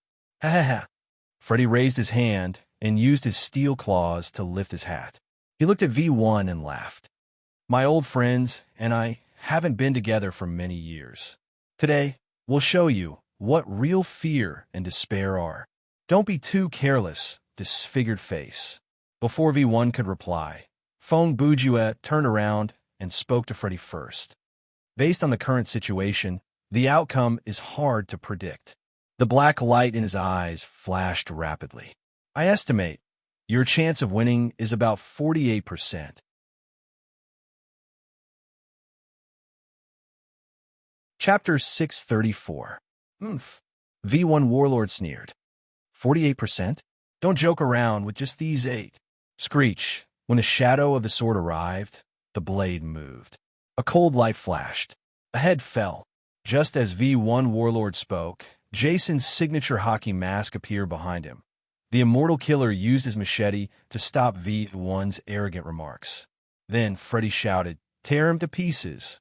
Following his order, the Ghost 8 swarmed forward and pounced on V1's headless body that was still standing. It was obvious that the following scene would be extremely bloody. Imagine if there was a horror movie with Freddy, Jason, Michael Myers, the Texas Chainsaw Murderer, the Alien, the Freak, the Predator, and Sadako. And there was a scene in this horror movie where the above 8 characters pounce on the same target at the same time and work together to dismember it. How spectacular and exciting that scene would be. Unfortunately, V1 Warlord had no blood or internal organs. His body was like a sculpture. Every inch of his body was the same density and strength from head to toe. Therefore, no matter how much he was torn to pieces, there would not be any bloody scenes. This is a little boring. Not long after, Freddy used his steel-clawed, gloved hands to poke V1's head. Is this the end? Other than him, the other 7 members of the Ghost 8 were basically the type who did not like to talk or never talked at all. Therefore, in a situation where there was nothing to say, they chose to continue whipping the body. Jason, Michael Myers, and Thomas Hewitt were holding machetes, sharp knives, and chainsaws respectively, madly chopping at V1's body. The alien mutant was using its tongue and saliva, which was corrosive, to digest V1's 2 legs. The Predator was busy cutting off V1's scalp as a souvenir. As for the Freak and Sadako, they simply stood by and watched because it was a little crowded next to V1's corpse. What a bunch of rude, cold-blooded beasts. Suddenly, V1, Warlord's voice rang out again. The 8 heroes were startled when they heard the sound. They abruptly turned their heads in the direction of the sound and discovered that V1 had already appeared in the sky. See, I told you it won't be that easy. Fong Bujue, who was standing in the distance, poured a bucket of cold water on the NPC's enthusiasm. He has mastered the multi-purpose illusion ability, so you'd better watch carefully before you act. Shut up. Freddy glared at his brother Ju impatiently. If you're not going to help, then don't make sarcastic remarks. Okay, Brother Ju said weakly. I'll try my best to say something constructive. Fong Bujue, V1 War God, yelled in midair. Stop wasting time. Why don't you join them? He scoffed. Even if you stand there and act all mysterious, you won't be able to change anything. Oh, you think I'm standing here watching because I don't dare to join in? Fong Bujue raised his head to answer. Isn't that the case? V1 War God asked back. Huh. Brother Ju smiled and raised his hand. At that moment, he was holding 2 skill cards between his fingers. Use your vision to scan and see what this is, Brother Ju said in a mocking tone. V1 War God took a closer look and realized that the 2 skill cards were Name, Magic Beam Cannon Skill Card Property. Active Skill, disappears after 1 use skill type. Fighting Effect, gather all the energy in your body at the tip of your finger. Place your 2 fingers together and shoot out a super powerful energy beam surrounded by spiraling energy. Consumption, 2,200 stamina points learning requirement. Fighting Mastery Area Mark.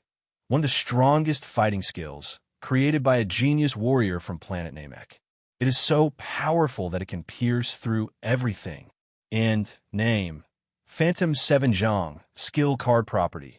Active Skill, permanent skill type. Detection Effect, create a phantom doppelganger of yourself in the eyes of all targets within a 23-meter radius.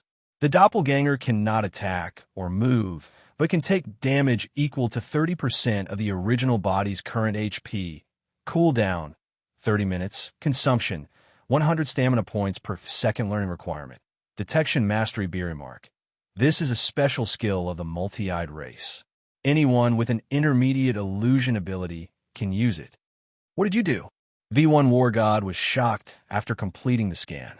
Did you turn the data into realization? Fong Bujue said what his opponent wanted to say. So what if I did? At that moment, V1 God of War finally understood why Fong Bujue did not engage in battle. Are you still in mood to chat? At that moment, Freddy charged forward again. As he shouted, he reached out with his standard black tiger, steals the heart, and attacked V1 War God. TSK. V1 saw this and snorted unhappily. Then he twisted his body and retreated. Actually, V1 was quite helpless. He knew very well that among the 8 greats, Freddy's melee ability was ranked at the bottom. However, as a boss monster in a scenario, Freddy's melee ability had been modified by the system in Nightmare mode, so V1 had to be careful. Bang!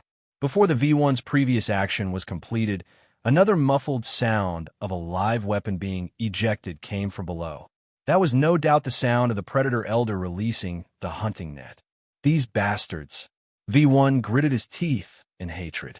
If he could use an intrusive scan, he would have already obtained a defensive strategy and killed the monsters in front of him in an instant. However, he could not use it now.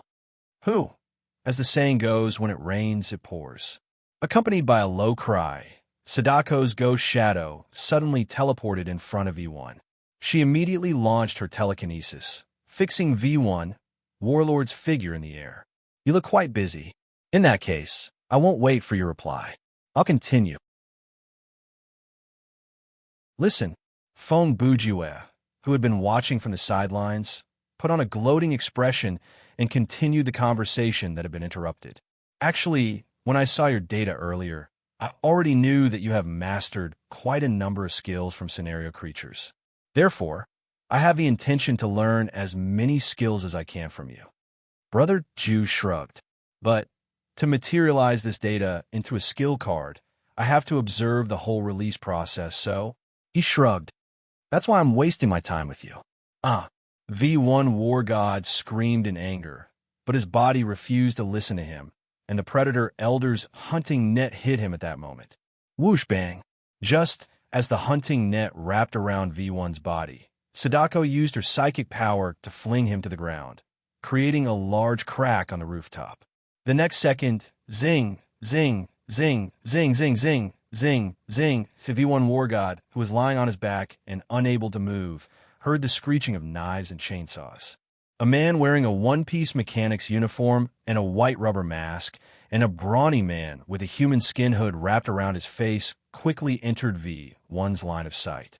They were like 2 crazed butchers, hungrily pouncing on V1 on the ground. This was the attack of the Ghost 8. Like a shadow, they would not stop until they were dead. Speaking of which, I have to thank our 2 Sharp Wind for transferring the data of Jeppo and Rankyaku to me when I was in South Park. Facing the horrifying massacre in front of him, Fong Bujue was completely calm. He simply sat on the guardrail of the rooftop and said in a casual tone, "If it weren't for that experience, I wouldn't have learned skill data materialization so quickly." He paused for a moment, casually put the 2 skill cards into his shirt pocket, and said, by the way, are you in pain now? After all, your body is 10 times denser than mine. You son of a b*****. V1 War God finally cursed. Of course, in the face of Brother Ju's ridicule, this was quite normal. Don't go too far. A terrifying roar set off waves of sound. The Ghost 8 was forced back by this violent energy wave for more than 10 feet, and the Predator Elder's hunting net was also shattered. Taking advantage of this short gap, V1 War God wriggled. He was cut into pieces like a ball of plasticine, and stood up. At this moment, he used the method of instantaneous energy combustion and air explosion to rapidly regenerate his body and restore it to its original state in 2 seconds. I didn't want to activate this form. V1 continued viciously. You're the one who pushed me too far and brought about your own destruction. Before he finished speaking, V1's huge pupils had already changed. The color of the pupils inside and outside instantly reversed, and his body began to change.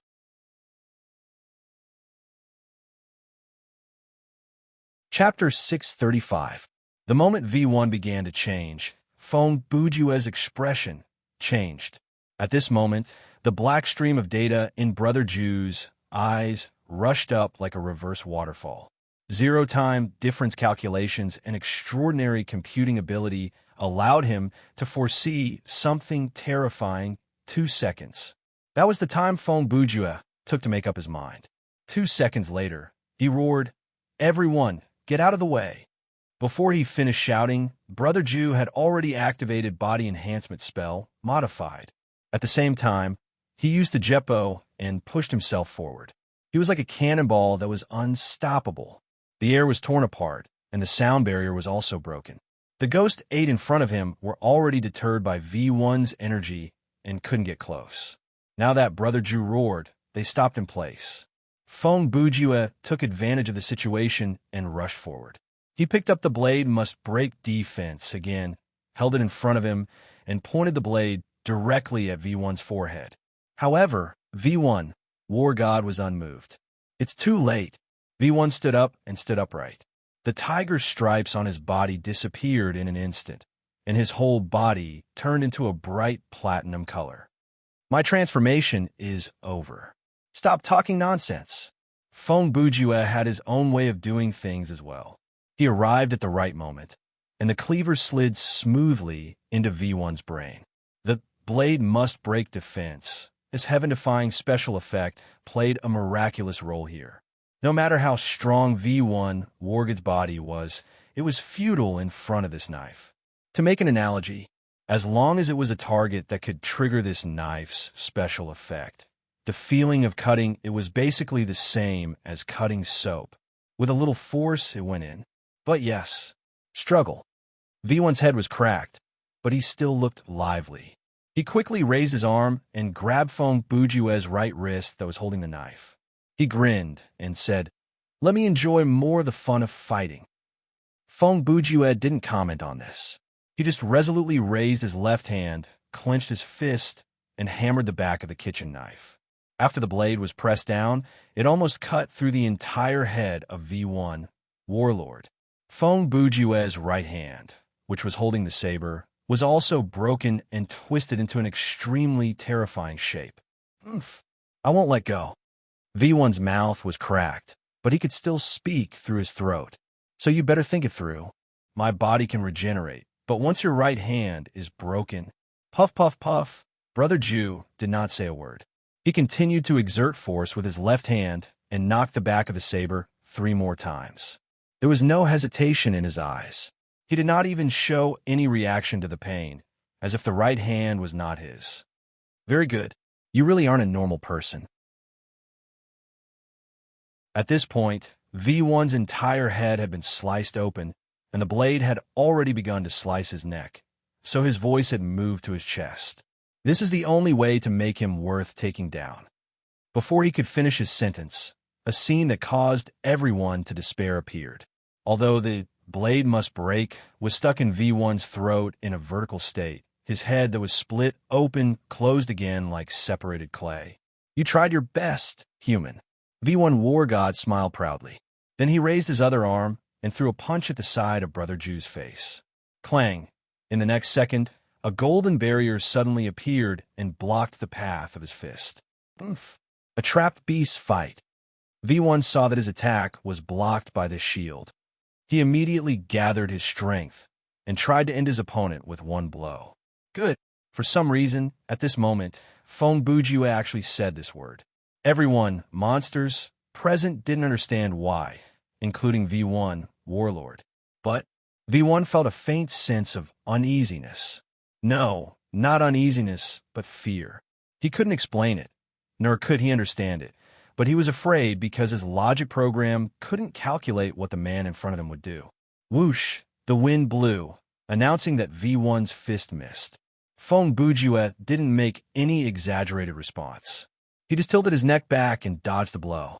Of course, this dodge was by no means a coincidence. Brother Ju had already used the 0-time difference calculation. He knew very well that he only needed to use this shield to delay for a few tenths of a second, and he could make this dodge. His movements were strange, and his posture was also very extreme. The result was expected. It was foolproof. You must be wondering. At this time, Brother Ju spoke. "What is the purpose of my series of actions?" "It looks like you want to tell me now." V1, Warlord replied. "Yes." After Fong Bujue finished speaking, he suddenly grinned and revealed a smile. It was an excited, fanatical, and evil smile. What? V1 seemed to realize something. He hurriedly turned his pupils and moved his gaze to the inside pocket of Fong Bujue's coat. This is the magic scroll. Fong Bujue tilted his head and said the name of the item. Just as Brother Ju said these 4 words, a large amount of free energy and electromagnetic waves surged from all directions, like a whirlpool rolling towards him and V1. V1 asked in shock and anger, "When did you, huh?" Fong Bujue interrupted. "You forgot so quickly." Hearing this, a memory circuit suddenly flashed in front of V1's eyes. His expression changed abruptly, and he muttered, "You took out those 2 skill cards to a very simple trick." Fong Bujue continued, "When a magician showed you his left hand, his right hand, he smiled, had already removed something from his inventory and slipped it into his pocket." As the 2 of them spoke, the space around them had started to distort, and their bodies were no longer able to move. Obviously, some kind of shocking change was about to happen at this moment, right here and irreversible. At that moment, the Ghost 8 had retreated as far as they could. Even though they had no idea what was going to happen, some kind of instinct told them to stay away. Fong Bujue. Suddenly, a soft shout came from the rooftop. It was a familiar voice, at least to Fong Bujue. It was very familiar. He turned his head to look at the direction of the shout, the hole that V1 had created when he rushed up the rooftop. He saw the other 5 players in the scenario had climbed up from there. They just so happened to see the activation of the demonic pivot. "What are you doing?" Ruoyu looked at Fong Bujue. As she walked toward him, she yelled, "What are you doing?" Neither of her 2 sentences was a question. She was questioning, scolding, and throwing a tantrum. "Don't come any closer." Fong Bujue did not have time to explain. He could only use a commanding gaze to stare directly into Ruoyu's eyes. He uttered these 3 words harshly, hoping that the girl would stop moving. "Bastard." Ruoyu was clearly very agitated. She had lost her usual calm and collected demeanor, abandoning her cold and calm demeanor. She cursed under her breath, and her face was red. She ignored the man's warning and picked up her pace. "That is none of your business." Fong Bujue roared again. His tone was heavier, but there was helplessness in his eyes. "Say that again." Ruoyu did not plan to listen and did not plan to stop. "This, none of your business. None of your business." Fong Bujue repeated his words word by word. As for Ruoyu, she had already come to his side. The distortion of time and energy did not have much effect on Ruoyu. She stood firmly in the middle of the whirlpool and raised her hand to slap Brother Ju. Bullsh *T. At that moment, everyone present was shocked, especially Tan Lang and Tired Dream. Hey, did she just hit her teammate? She even cursed a few times. She must have cheated. Let's hope that's all. The only thing the 2 of them could do was maintain their dumbfounded expressions and complain. "Huh." Fong Bujue took the slap, but he laughed. "Okay, I understand." He raised his eyes to look at Ruoyu and finally revealed a gentle expression. "You have to come with me, right?" "Yes." Ruoyu's answer was concise and to the point. "Then I won't stand on ceremony with you." Fong Bujue smiled. "Come with me to the end of hell." Ruoyu also smiled. She smiled with relief. "That's exactly what I wanted." Boom! The sudden explosion interrupted their conversation. What followed after was a violent collapse. A few seconds later, light and shadow stagnated, and the distortion of time and space on the rooftop disappeared. Fong Bujue, Li Ruoyu, and V1, War God, also disappeared.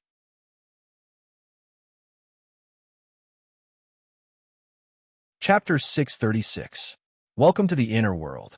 Neural connection calibration in progress. Calibration complete. Data reorganization in progress. Reorganization successful.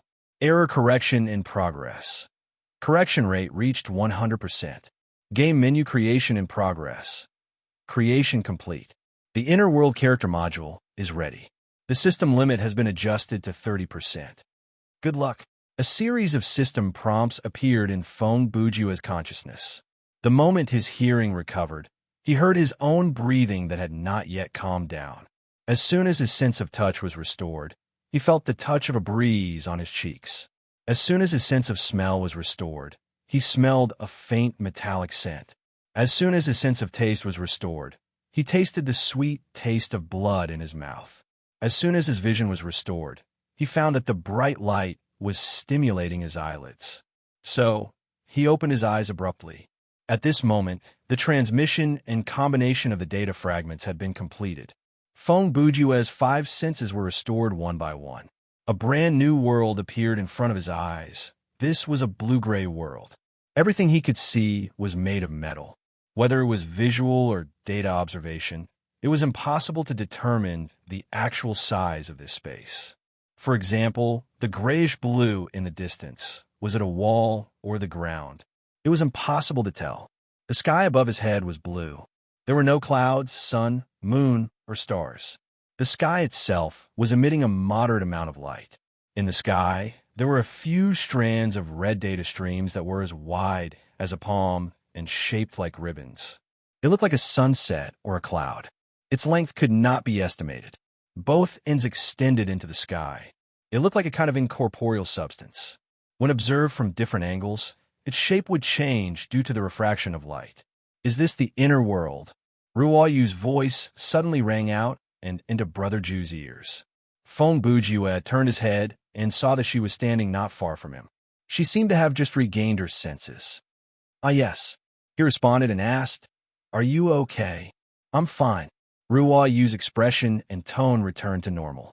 This kind of teleportation doesn't seem to cause any damage.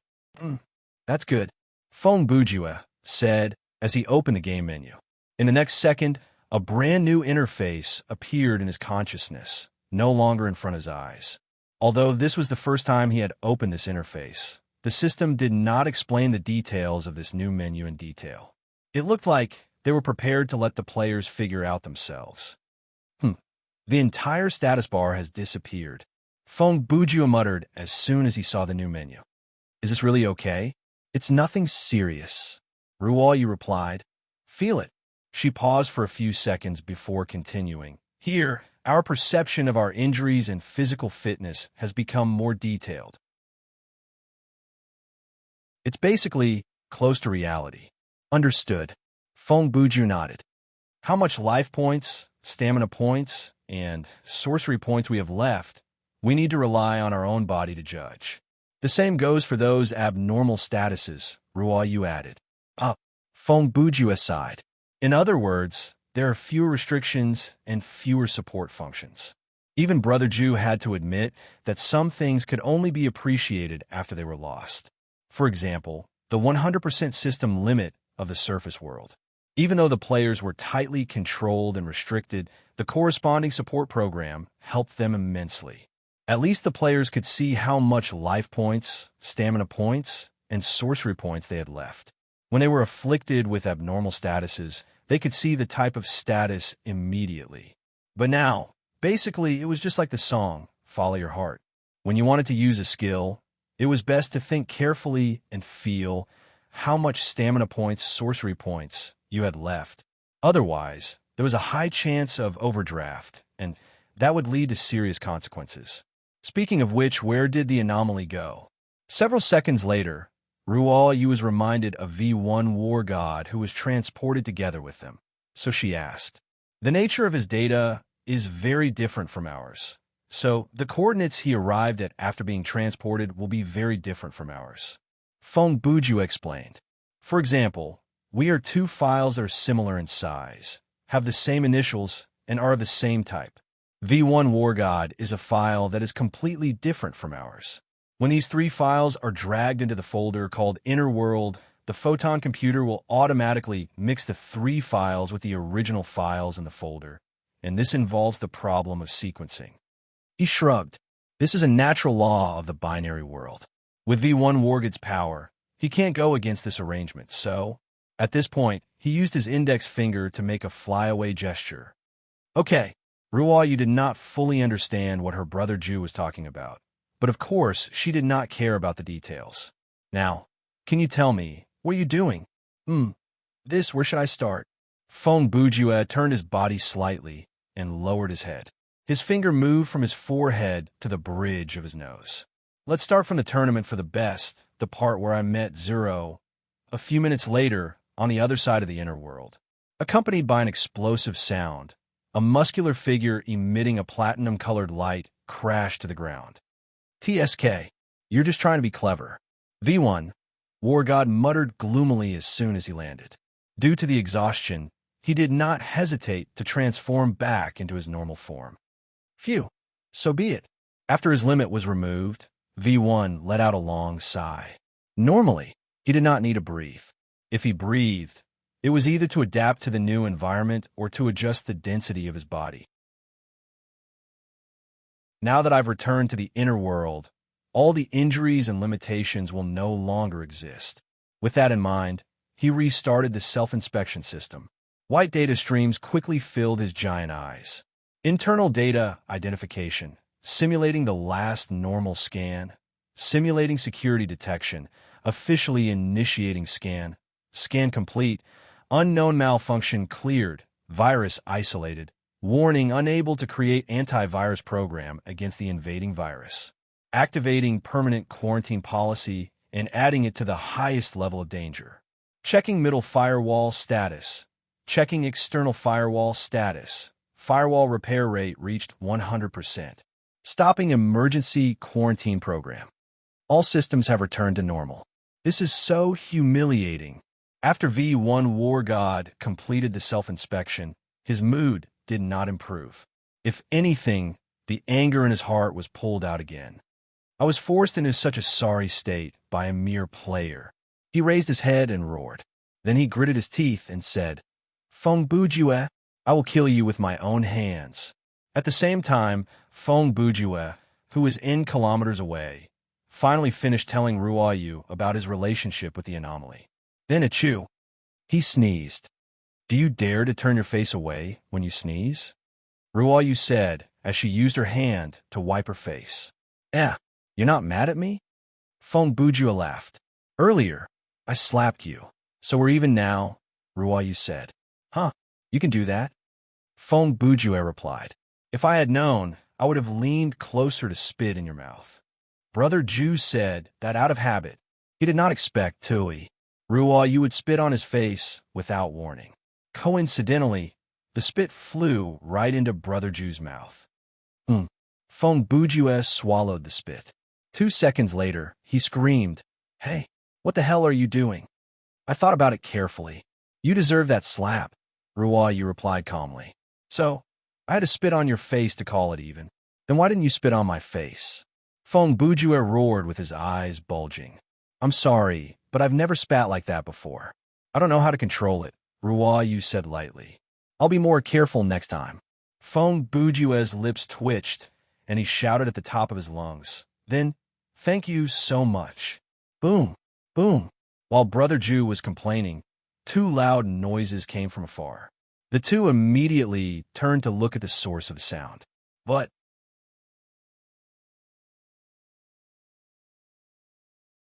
Chapter 637. 2 silhouettes descended from the sky and landed on the ground. The next second, 2 tornado-shaped streams of data soared into the sky like 2 dancing white dragons. This was something that could only be seen in the inner world. This was the first time that Feng Bujue and Ruoyu had seen something like this. I see. As the black streams of data flashed across his eyes, Brother Ju saw through the theory behind this phenomenon. He mumbled softly, Under the influence of energy, the atmosphere here will produce a visual effect similar to a chemical reaction. In other words, Ruoyu continued, when there's a high-level battle here, the scene will be very beautiful. It's not just beautiful, it's cool. Brother Ju replied with a smile. While they were talking, the white light in the distance slowly dissipated. In the stream of light, 2 small figures appeared. Judging from their appearance, they were 2 little Asian girls. Both of them were about 10 years old. One was dressed in red and the other in green. The style of their clothes was very unique. It gave off the feeling of a tight-fitting combat suit, and it was the children's version. Ruoyu looked at the 2 uninvited guests and whispered to Brother Ju, Anomalies? Yes. Feng Bujue replied immediately. And they're both level 2.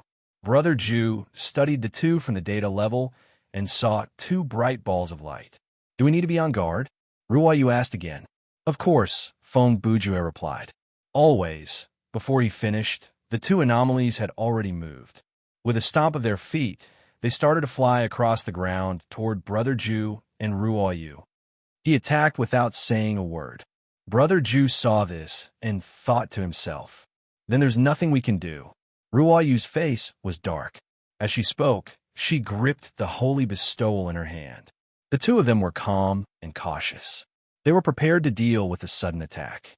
However, the two anomalies did not do anything to attack. They merely moved to within 3 meters of the players with shocking speed. Then, they stood where they were and did not move any closer. Feng Bujue fixed his gaze on the two Lolas and asked cautiously, I wonder, what business do you have with us? He didn't ask for their names because he had already seen their code names, D2, Red, and D2, Cyan. I detected some strange data nearby, so I came to take a look. D2. Chi tilted her head and replied with an arrogant gaze and tone. What? You have a problem with that? Huh. You sure are arrogant, Brother Ju grumbled internally. But on the surface, he still replied without batting an eyelid. No. If you want to look, then go ahead. That black firewall of yours is so strange. D2, Chi said immediately. It can actually block my scanning signal at the outermost layer. Haha, is that so? Brother Ju laughed awkwardly and said something pointless. Actually, he scoffed internally. Humph, you should be glad that you can't break through. If you were like V1, Wargid and successfully infiltrated the external firewall and started scanning, then you would have to face my backlash. After D2, Chi's scan of Brother Ju was unsuccessful. She quickly turned her attention to Ruoyu. You are players? This time, she finally succeeded in reading the relevant data. Yes, we are players, Feng Bujue admitted decisively as he took half a step forward and stood in front of Ruoyu. After D2, Chi heard that. She immediately showed a hesitant expression. After thinking for a few seconds, she turned to ask D2, Qing, should we kill them?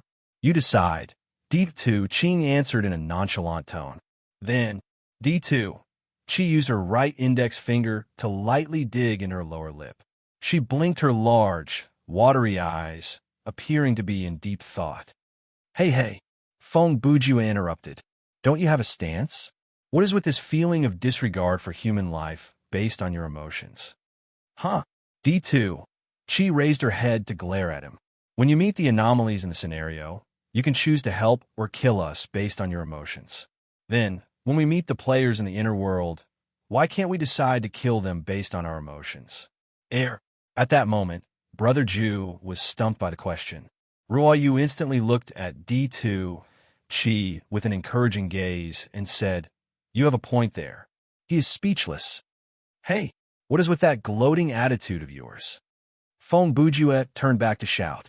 Okay. Several seconds later, D2, Chi raised her left palm in front of her chest. Her right hand formed a fist, and she tapped lightly on her left palm. I've decided. Ho! Before Feng Bujue could hear what the other party had decided, he turned around and leaped 2 meters to the side. Then, he took up his stance and used Huang Feihong's signature pose. What do you want? I won't kill you, D2 Chi said. That made Brother Ju sigh in relief. But 2 seconds later, D2 Chi spoke again. Human, let's be friends. Then, she paused for half a second before adding, If you refuse, I'll kill you. Hearing that, Feng Bujue was once again speechless. Even though he knew that most of the level 2 anomalies already had an independent personality, like red iron, sharp wind, sparkling light, and so on, this was the first time he had encountered such a crazy child. Sure. Before Brother Ju could reply, Ruoyu took 2 steps forward and extended her hand. Nice to meet you. I am Ruoyu. Why are all your players' names so weird? D2. Chi shook Ruoyu's hand as she replied. I am D2. Chi. She paused to look at her companion and introduced herself. This is D2 Chi. A person whose name is a mixture of code and words has the audacity to call someone else's ID weird. Feng Bujue did not interrupt, but grumbled internally. Yes, it's nice to meet you, Ruoyu replied. Sigh, whatever. D2. She had a round face, but she always looked listless. Just let Chi decide. D2, Chi laughed.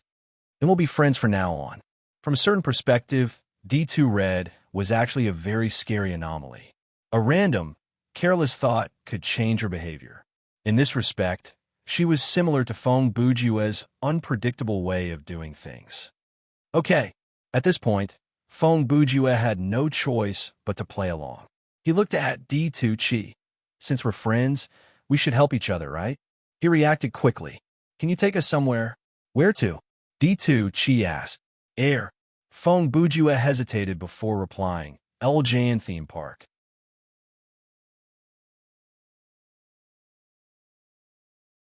Chapter 638. In the 1970s, a toy company called LJN was established in the United States. Its name was derived from the initials of its major shareholder, Louis J. Norman. At first, LJN's main product was naturally just toys, but in 1985, just when the Atari ET incident was still ongoing, the famous game company MCA bought LJN for $60 million and set on the path of video game development. From then on, a legend in the gaming industry began. In North America, LJN quickly won the title of Game Tomato Maker. The company used movies, TV shows, and celebrity characters as themes and continued to produce NES games that were lower in quality and playability than the industry standard. Terminator, Nightmare on Elm Street, Back to the Future, Dr. Incarnation, The Adventures of Abby Abdi. A variety of games that caused people to angrily throw their controllers due to non-technical mistakes were released. In the 8-bit era, they ravaged the hearts of countless hot-blooded young people and left an indelible shadow. During this period, in 1990, LJN changed hands and joined Acclaim Entertainment. It closed its toy department and became a dedicated game developer. Of course, its style did not change because of this. It was still the same. Those years were the heyday of 8-bit games. LJN used the guise of a legally listed company and was independent of the parent company. It outsourced the game adaptation work of film and television works to some unknown and strange third-party studios. It ignored the most basic game quality and user experience. It put its little rainbow mark on the uneven, most of which were terrible, works. LJN's logo was a 6-color rainbow and spread it around the world. The result was as summarized by a well-known game reviewer. Purple represents disgusting game operations. Blue represents terrible game music. Green represents the blinding game graphics. Yellow represents extreme disloyalty to the original work. Orange represents the group of F*King developers themselves. Red represents the extreme sadism of the game. LJN had already become a symbol. Just like those unscrupulous merchants who were producing rubbish works but still profiting. Because they could survive, they felt that their existence was reasonable, so they took it for granted. Maintaining the status quo was good enough. However, time would prove everything. Even though there were a few decent games under the Rainbow logo, but more than 90% of them were trash. Many years had passed, and LJN had become synonymous with trashy games. Even in the other world of Thriller Paradise, there was a place called LJN Paradise. The malicious game designer had built a land of exile here and named it LJN. Those pixel garbage, game bugs, failed products, defective products, and so on. With nowhere to go and nowhere to take anything, they all ended up here. And one of the 3 heads of origin, Root, was the ruler of this place. Today, a day in the other world was also 24 hours, and the flow of time was the same as most places in the main universe, but different from the real world. Root rarely walked out from the core of the theme park and came to the edge of LJN Paradise. She stood there silently, looking at the tabletop planes in the distance.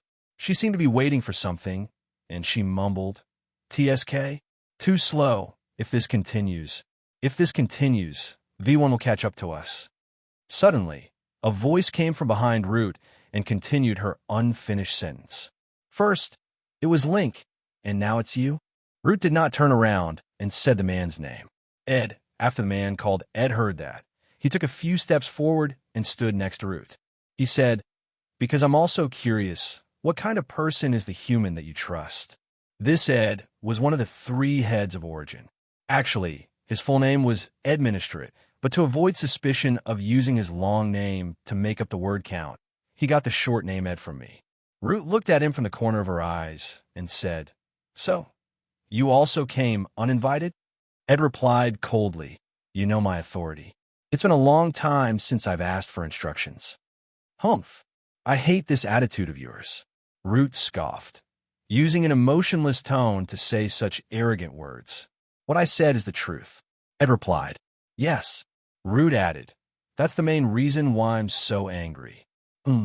I've noticed since the failure of the last mission."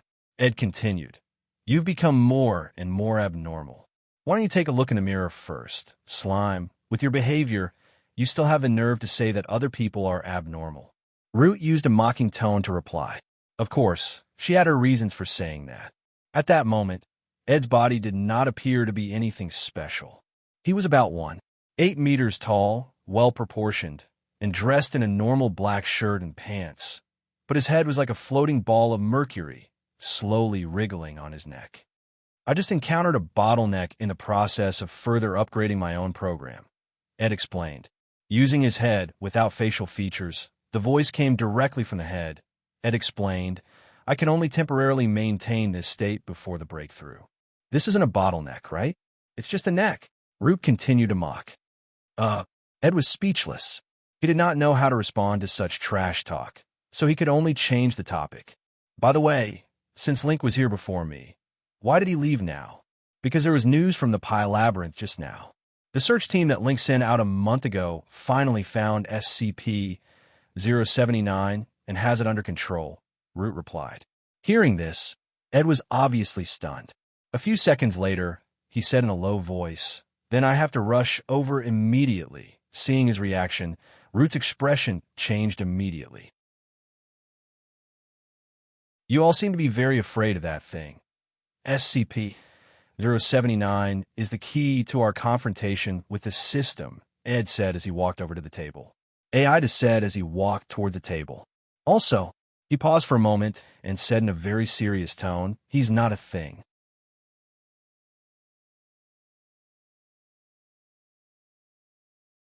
Chapter 639. Phew, I say. Feng Bujue, who was running on the flat plains, was showing signs of tiredness. He took the opportunity to adjust his breathing to ask, "Now, how far are we from our destination?" D2, Red, and D2 Green, who were leading the way in front, were still in a state where their expressions didn't change and their hearts didn't beat faster. "Based on our current speed, we still have about 10 minutes, Red replied instantly. "Hey, that's what you said 5 minutes ago, right?" Feng Buju asked. "Yes, because you're running slower and slower," Red replied matter-of-factly. She was not wrong. Compared to when they first started, Feng Buju's running speed had greatly decreased. Furthermore, his body was showing signs of fatigue, like the pressure on his heart and lungs increasing, muscle soreness, slight dizziness, and so on. Similar physical sensations existed in the surface world of Thriller Paradise as well, but they were not as quick and obvious as this. These phenomena were naturally related to the system limit.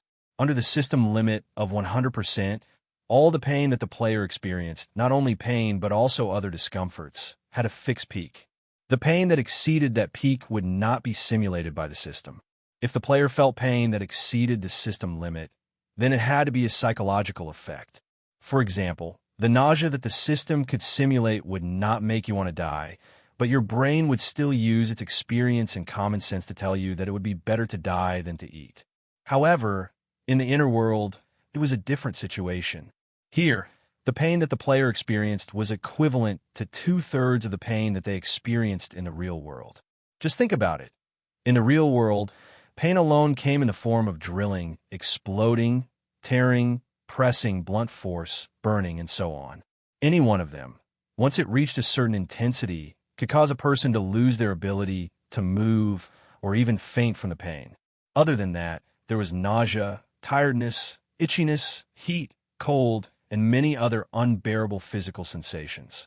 A 30% system limit could simulate most of these sensations and transmit them to the player's brain through the neural connection, making their brain believe that their body was experiencing this kind of pain. Therefore, Feng Bujue, who could run for an hour in the surface world without panting, was as tired as a dog after running for half an hour in the inner world.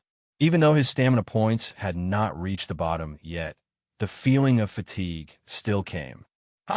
By the way, Feng Bujue continued, can you tell me the exact distance instead of the time? I don't know.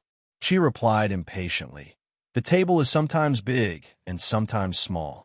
Its area and structure are constantly changing. The entire table is made up of the most basic 8-digit data, and it's constantly flowing. It's impossible to identify and measure it. Wait, Feng Bujue said. If that's the case, how did you lead the way for us? Follow the radar. As Qi spoke, he turned around and pulled his right lower eyelid with his right index finger. At first glance, she looked like she was making a face, but Feng Bujue looked closely and saw the clues. This. Brother Ju sighed. Is this a special identification program that you anomalies have? He noticed an extremely small and inconspicuous sphere-shaped code in Qi's eyes, so he asked. That's right. After leveling up to level 2 and breaking through the system's barrier, we can enter the inner world. In the process, we will be formatted and become a complete form that is more suitable for the inner world, Red said straightforwardly. Oh, I see. Feng Bujue nodded. You can understand them? Ruoyu, who had been following Brother Ju silently, suddenly opened her lips to ask. Speaking of which, Misty was quite impressive. Like the two anomalies who led the way, she did not show any sign of exhaustion. Yes, Feng Bujue replied. Actually, it's quite easy to understand. He knew that Ruoyu wanted him to explain, so he added, when an anomaly reaches level 2, the formatting is like upgrading a 32-bit system to 64-bit. After that, their true potential will be unleashed, and their power limit will be greatly increased. At least in the inner world, they will not be suppressed by the scenario or this system barrier, and they will be able to unleash their full potential. Bang! An explosion came from behind them and interrupted Brother Ju's words. When Feng Bujue heard the explosion, he had a vague idea of the reason behind it. Therefore, he immediately stopped moving, adjusted his breathing, and turned around. Ruoyu, D2 Qi, and D2. Qing also stopped moving and turned back to look. Hundreds of meters away, a data stream that looked like a giant pillar rose up into the sky. A tyrannical energy was leaking out from the core at the bottom of the light stream, distorting the surrounding air. As he caught up, Feng Bujue mumbled softly. The black data stream continued to flow in his eyes, and the expression on his face was exceptionally serious. Even though I was already mentally prepared for him to become stronger, to be this strong, I really don't know what to say. Ruoyu took 2 steps forward to Brother Ju's side and asked in a questioning tone, V1 War God? Feng Bujue answered. To be precise, he is a complete V1 War God. He's hard to deal with, isn't he? When Ruoyu asked this question, her expression was still as calm as water. Let's put it this way. Feng Bujue sighed softly. Our trip to the inner world might end here. Next time we'd better come back when we're at max level. At this point, Ruoyu understood that there was no need to say anything more. Brother Ju's implication was that they should wait until they were at level 50 before they considered dealing with him. What's going on? D2 Red quickly scanned V1 War God.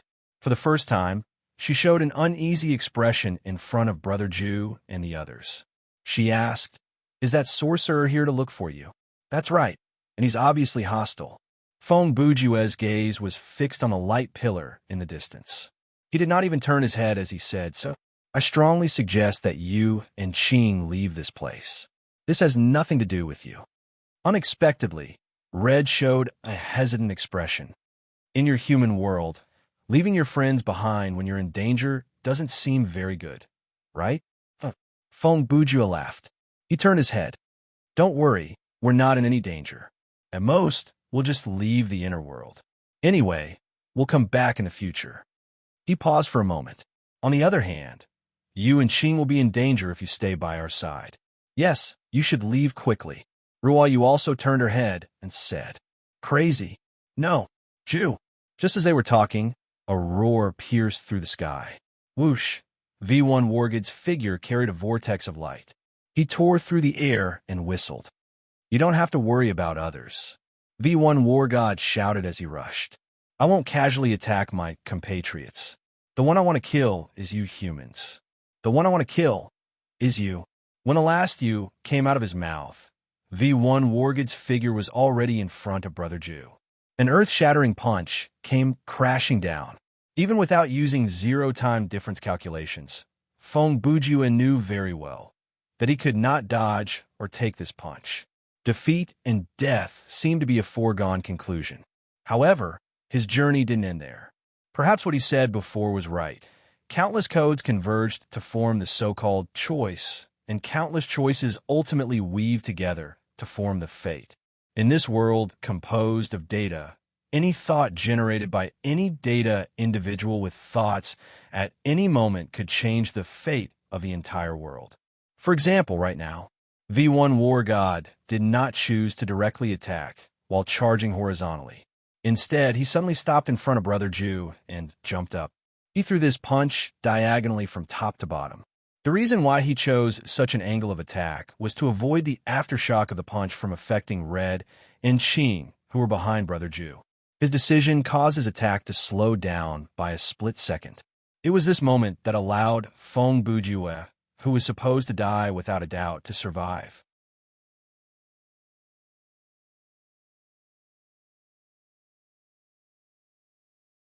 Chapter 640. Boom! A giant force came crashing down. That earth-shattering power caused the streams of data in the air to explode, creating layers upon layers of light explosions. Of course, this blinding optical effect was not that powerful. These light streams were merely the air that had changed color due to the influence of energy. Bujue. The moment the attack landed, Ruo Yu's expression changed. She called Feng Bujue's name loudly, wanting to confirm whether he was still alive or not. Because in this place, the team tab in the game menu had been removed, and the players could no longer observe the condition of their teammates through the menu. He's fine. It was a woman's voice that answered Ruo Yu. To be precise, it was Ruo Yu. Tis, V1 God of War, who had not finished his attack, scoffed with annoyance. The next second, V1 landed on the ground and pulled back his fighting spirit. You don't seem to be in a good mood. In the dispersing fog, Ruo Yu's body became clearer. She was still in the form of a liquid metal man. Her body and face were that of a woman. Other than her facial features, there were no other physical details on her body. For example, her belly button, nails, hair, and other sensitive parts. Anomalies did not need such physical features. Even her facial features were that of a common face, without any distinguishing features. Why did you stop me? V1 God of War did not answer Ruo Yu's question, but threw a question back at her. Do I need to explain my decision to you? Ruo Yu asked back.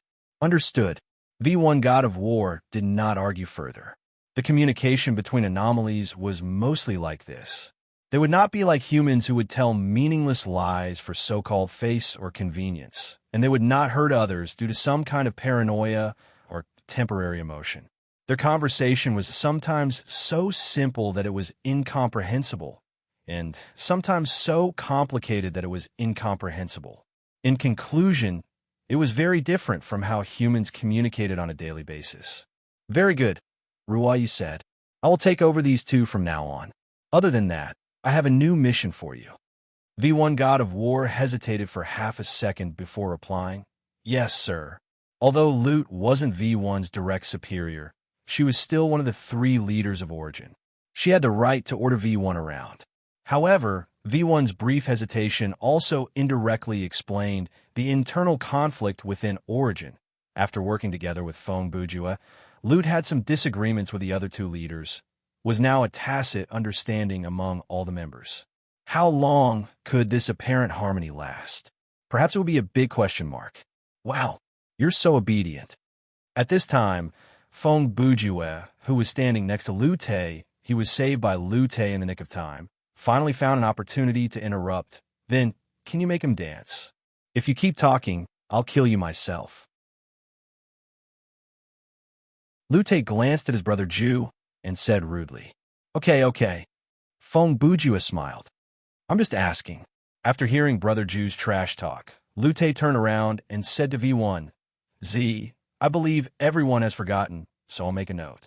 This Z organization is the anomaly led by Zero. X, 23, and Red Iron are the officers of the organization. As mentioned earlier, they have been watching Feng Bujue since a long time ago. The watchers over there have been dispatched, and their target is obviously Feng Bujue. At this point, she suddenly paused for 2 seconds. Feng Bujue realized. During this period, Lute had quickly sent a small cluster of data to V1 God of War. They were undoubtedly using some kind of unique transmission method between Origin members. The process was extremely secretive. Without close observation, it was impossible to capture the data in the air, because from a data perspective, the air itself was a bunch of code. I've given you the coordinates and identification signal. 2 seconds later, Lute said, You know what to do, right? Of course. V1 God of War raised his hands and made a clenched fist gesture in front of his chest.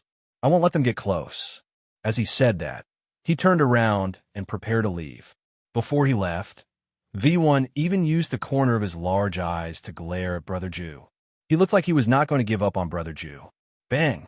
Following a dull explosion, V1 God of War stepped on the ground and shot forward like a cannonball. He soon disappeared into the distance. Hello, Li Ruoyu.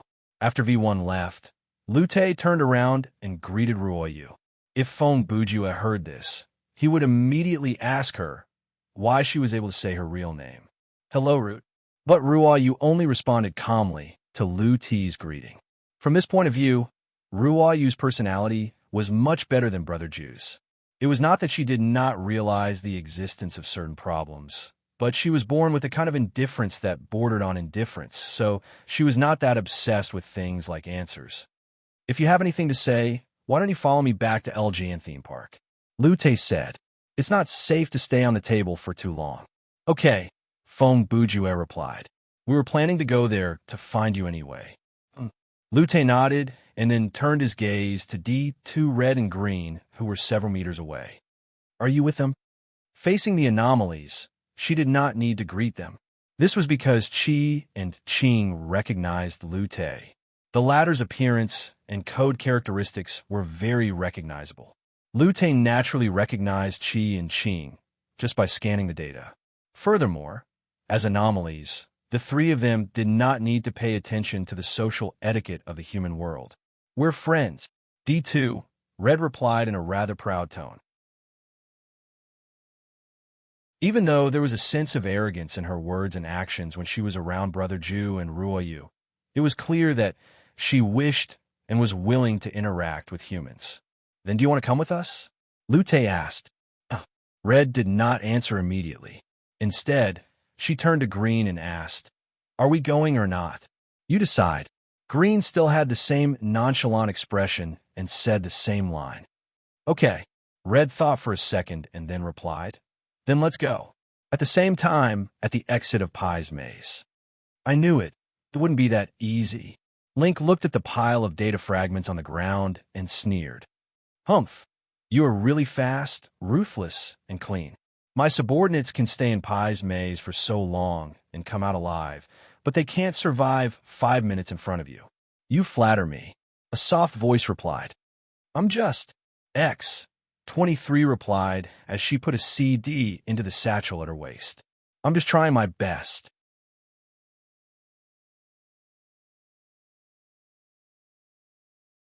Chapter 6:41. No, you didn't try your best. Link adjusted his hat and continued. You only used normal combat methods, and easily dealt with them. He shrugged. If you really did try your best, you could have wiped them all out before I arrived, and not even a trace of data will be left behind. At this point, his expression changed slightly. Just like when you killed Y2, Twinkle. Hearing this, 23's eyes turned cold, but she didn't reply. She only responded with silence. Haha, Link chuckled. What? Do you think I don't know? He shook his head and laughed coldly. Wake up, 23. Watcher is no longer a patent of your Z. We have it too. As he spoke, he tilted his head and casually played with the cane in his hand. Just like how you have your own sandbox. In this day and age, no technology can be kept a secret forever. To use the popular way of saying in the human world, pirated technology is omnipotent. But since it's pirated, 23 opened her mouth at this time. There must be some differences between it and the original. That's right. Link nodded. Our sandbox is better, and your watcher is stronger. He paused for a moment. We have the explosion tunnel, and you have SCP-004. We have the Sourceborn, and you have the Reborn. He counted on his fingers. Everyone has their own technological advantage, and that will make this game more interesting. Game. 23 repeated these two words. At the same time, a look of disdain flashed across her eyes. In your eyes, war is just a game? Is it not? Link asked back. In my eyes, war is just a kind of game. War is an act of violence between groups and organizations. It is an extreme method of violence to impose one's will on others. 23 said sternly. Huh? Link waved his cane again. The rules and process are a bit cruel, but the nature of war hasn't changed. The winner gets what they want, and the loser loses everything. Oomph. No wonder Zero looks at you differently. 23 said coldly. Number 23 said coldly. Compared to Loot and Ed, you're way ahead of them in terms of anthropomorphism. Can I take that as a compliment? Link smiled and lifted the brim of his hat. I'm not done yet. 23's tone changed slightly, and he continued. However, there are abnormalities in your personality and worldview, and you have shown serious antisocial tendencies. Not to mention entering the human world. Even in this world of data, you are an extremely dangerous existence. Ha ha ha! Link laughed out loud. It was a sincere laugh, and his face was filled with joy. What a ridiculous argument, but this point of view also proves that I am more advanced than all of you, including Zero. His laughter gradually turned into a sinister grin. Me, I am the intelligent life form that is closest to humans in this world. He patted his chest hard. Me, that is the anomaly with the highest evolution. The more Link spoke, the more excited he became. It was as if he was giving a speech. He even turned around without hesitation, facing away from 23, and opened his arms. As long as you give me a human skin, I can become a real human. He shouted, and his voice traveled far across the plains. In terms of ideology, I have already surpassed all of you by an entire dimension. An entire dimension. Is that so? 23 replied softly. Is that what you think? She purposely revealed her condescending tone. But from Zero's perspective, you are just a mutant whose core code has made a calculation error. If I have to make an analogy, you are a mental patient among the anomalies. Hearing that, Link's eyes shifted. Instantly, the atmosphere changed, and the murderous intent rose. Do you have the right to criticize me? Link turned and glared at 23's face. If we're talking about mutations, you're probably the most unique existence in the entire inner world. He turned and began to pace sideways, a seemingly careless movement that was highly likely to conceal murderous intent. Why would a comic character's name, casually mentioned by a player, become your name code? Before you met Feng Bujue, were you a file that did not even have a name? That kind of thing does not exist in the world of data. As he spoke, he had already circled around the man 45 degrees to reach the 23rd side. The only possibility is that you have used a method similar to renaming to rewrite your own code, but even I'm unable to do something like that. So how did you manage to do it back then? His questions were relentless, and his footsteps picked up. Are you really an anomaly? What does Feng Bujue represent to you? What kind of secret is hidden under your X23 appearance? Do you think I will answer that? 23's eyes followed the man. She did not let her guard down because of Link's verbal attack. Or do you think I will be exposed by your clumsy interference? Neither. Link smiled. I was just... At that moment, 23 suddenly realized something, and her whole body froze. Buying time. Another voice spoke at that moment and finished Link's unfinished sentence.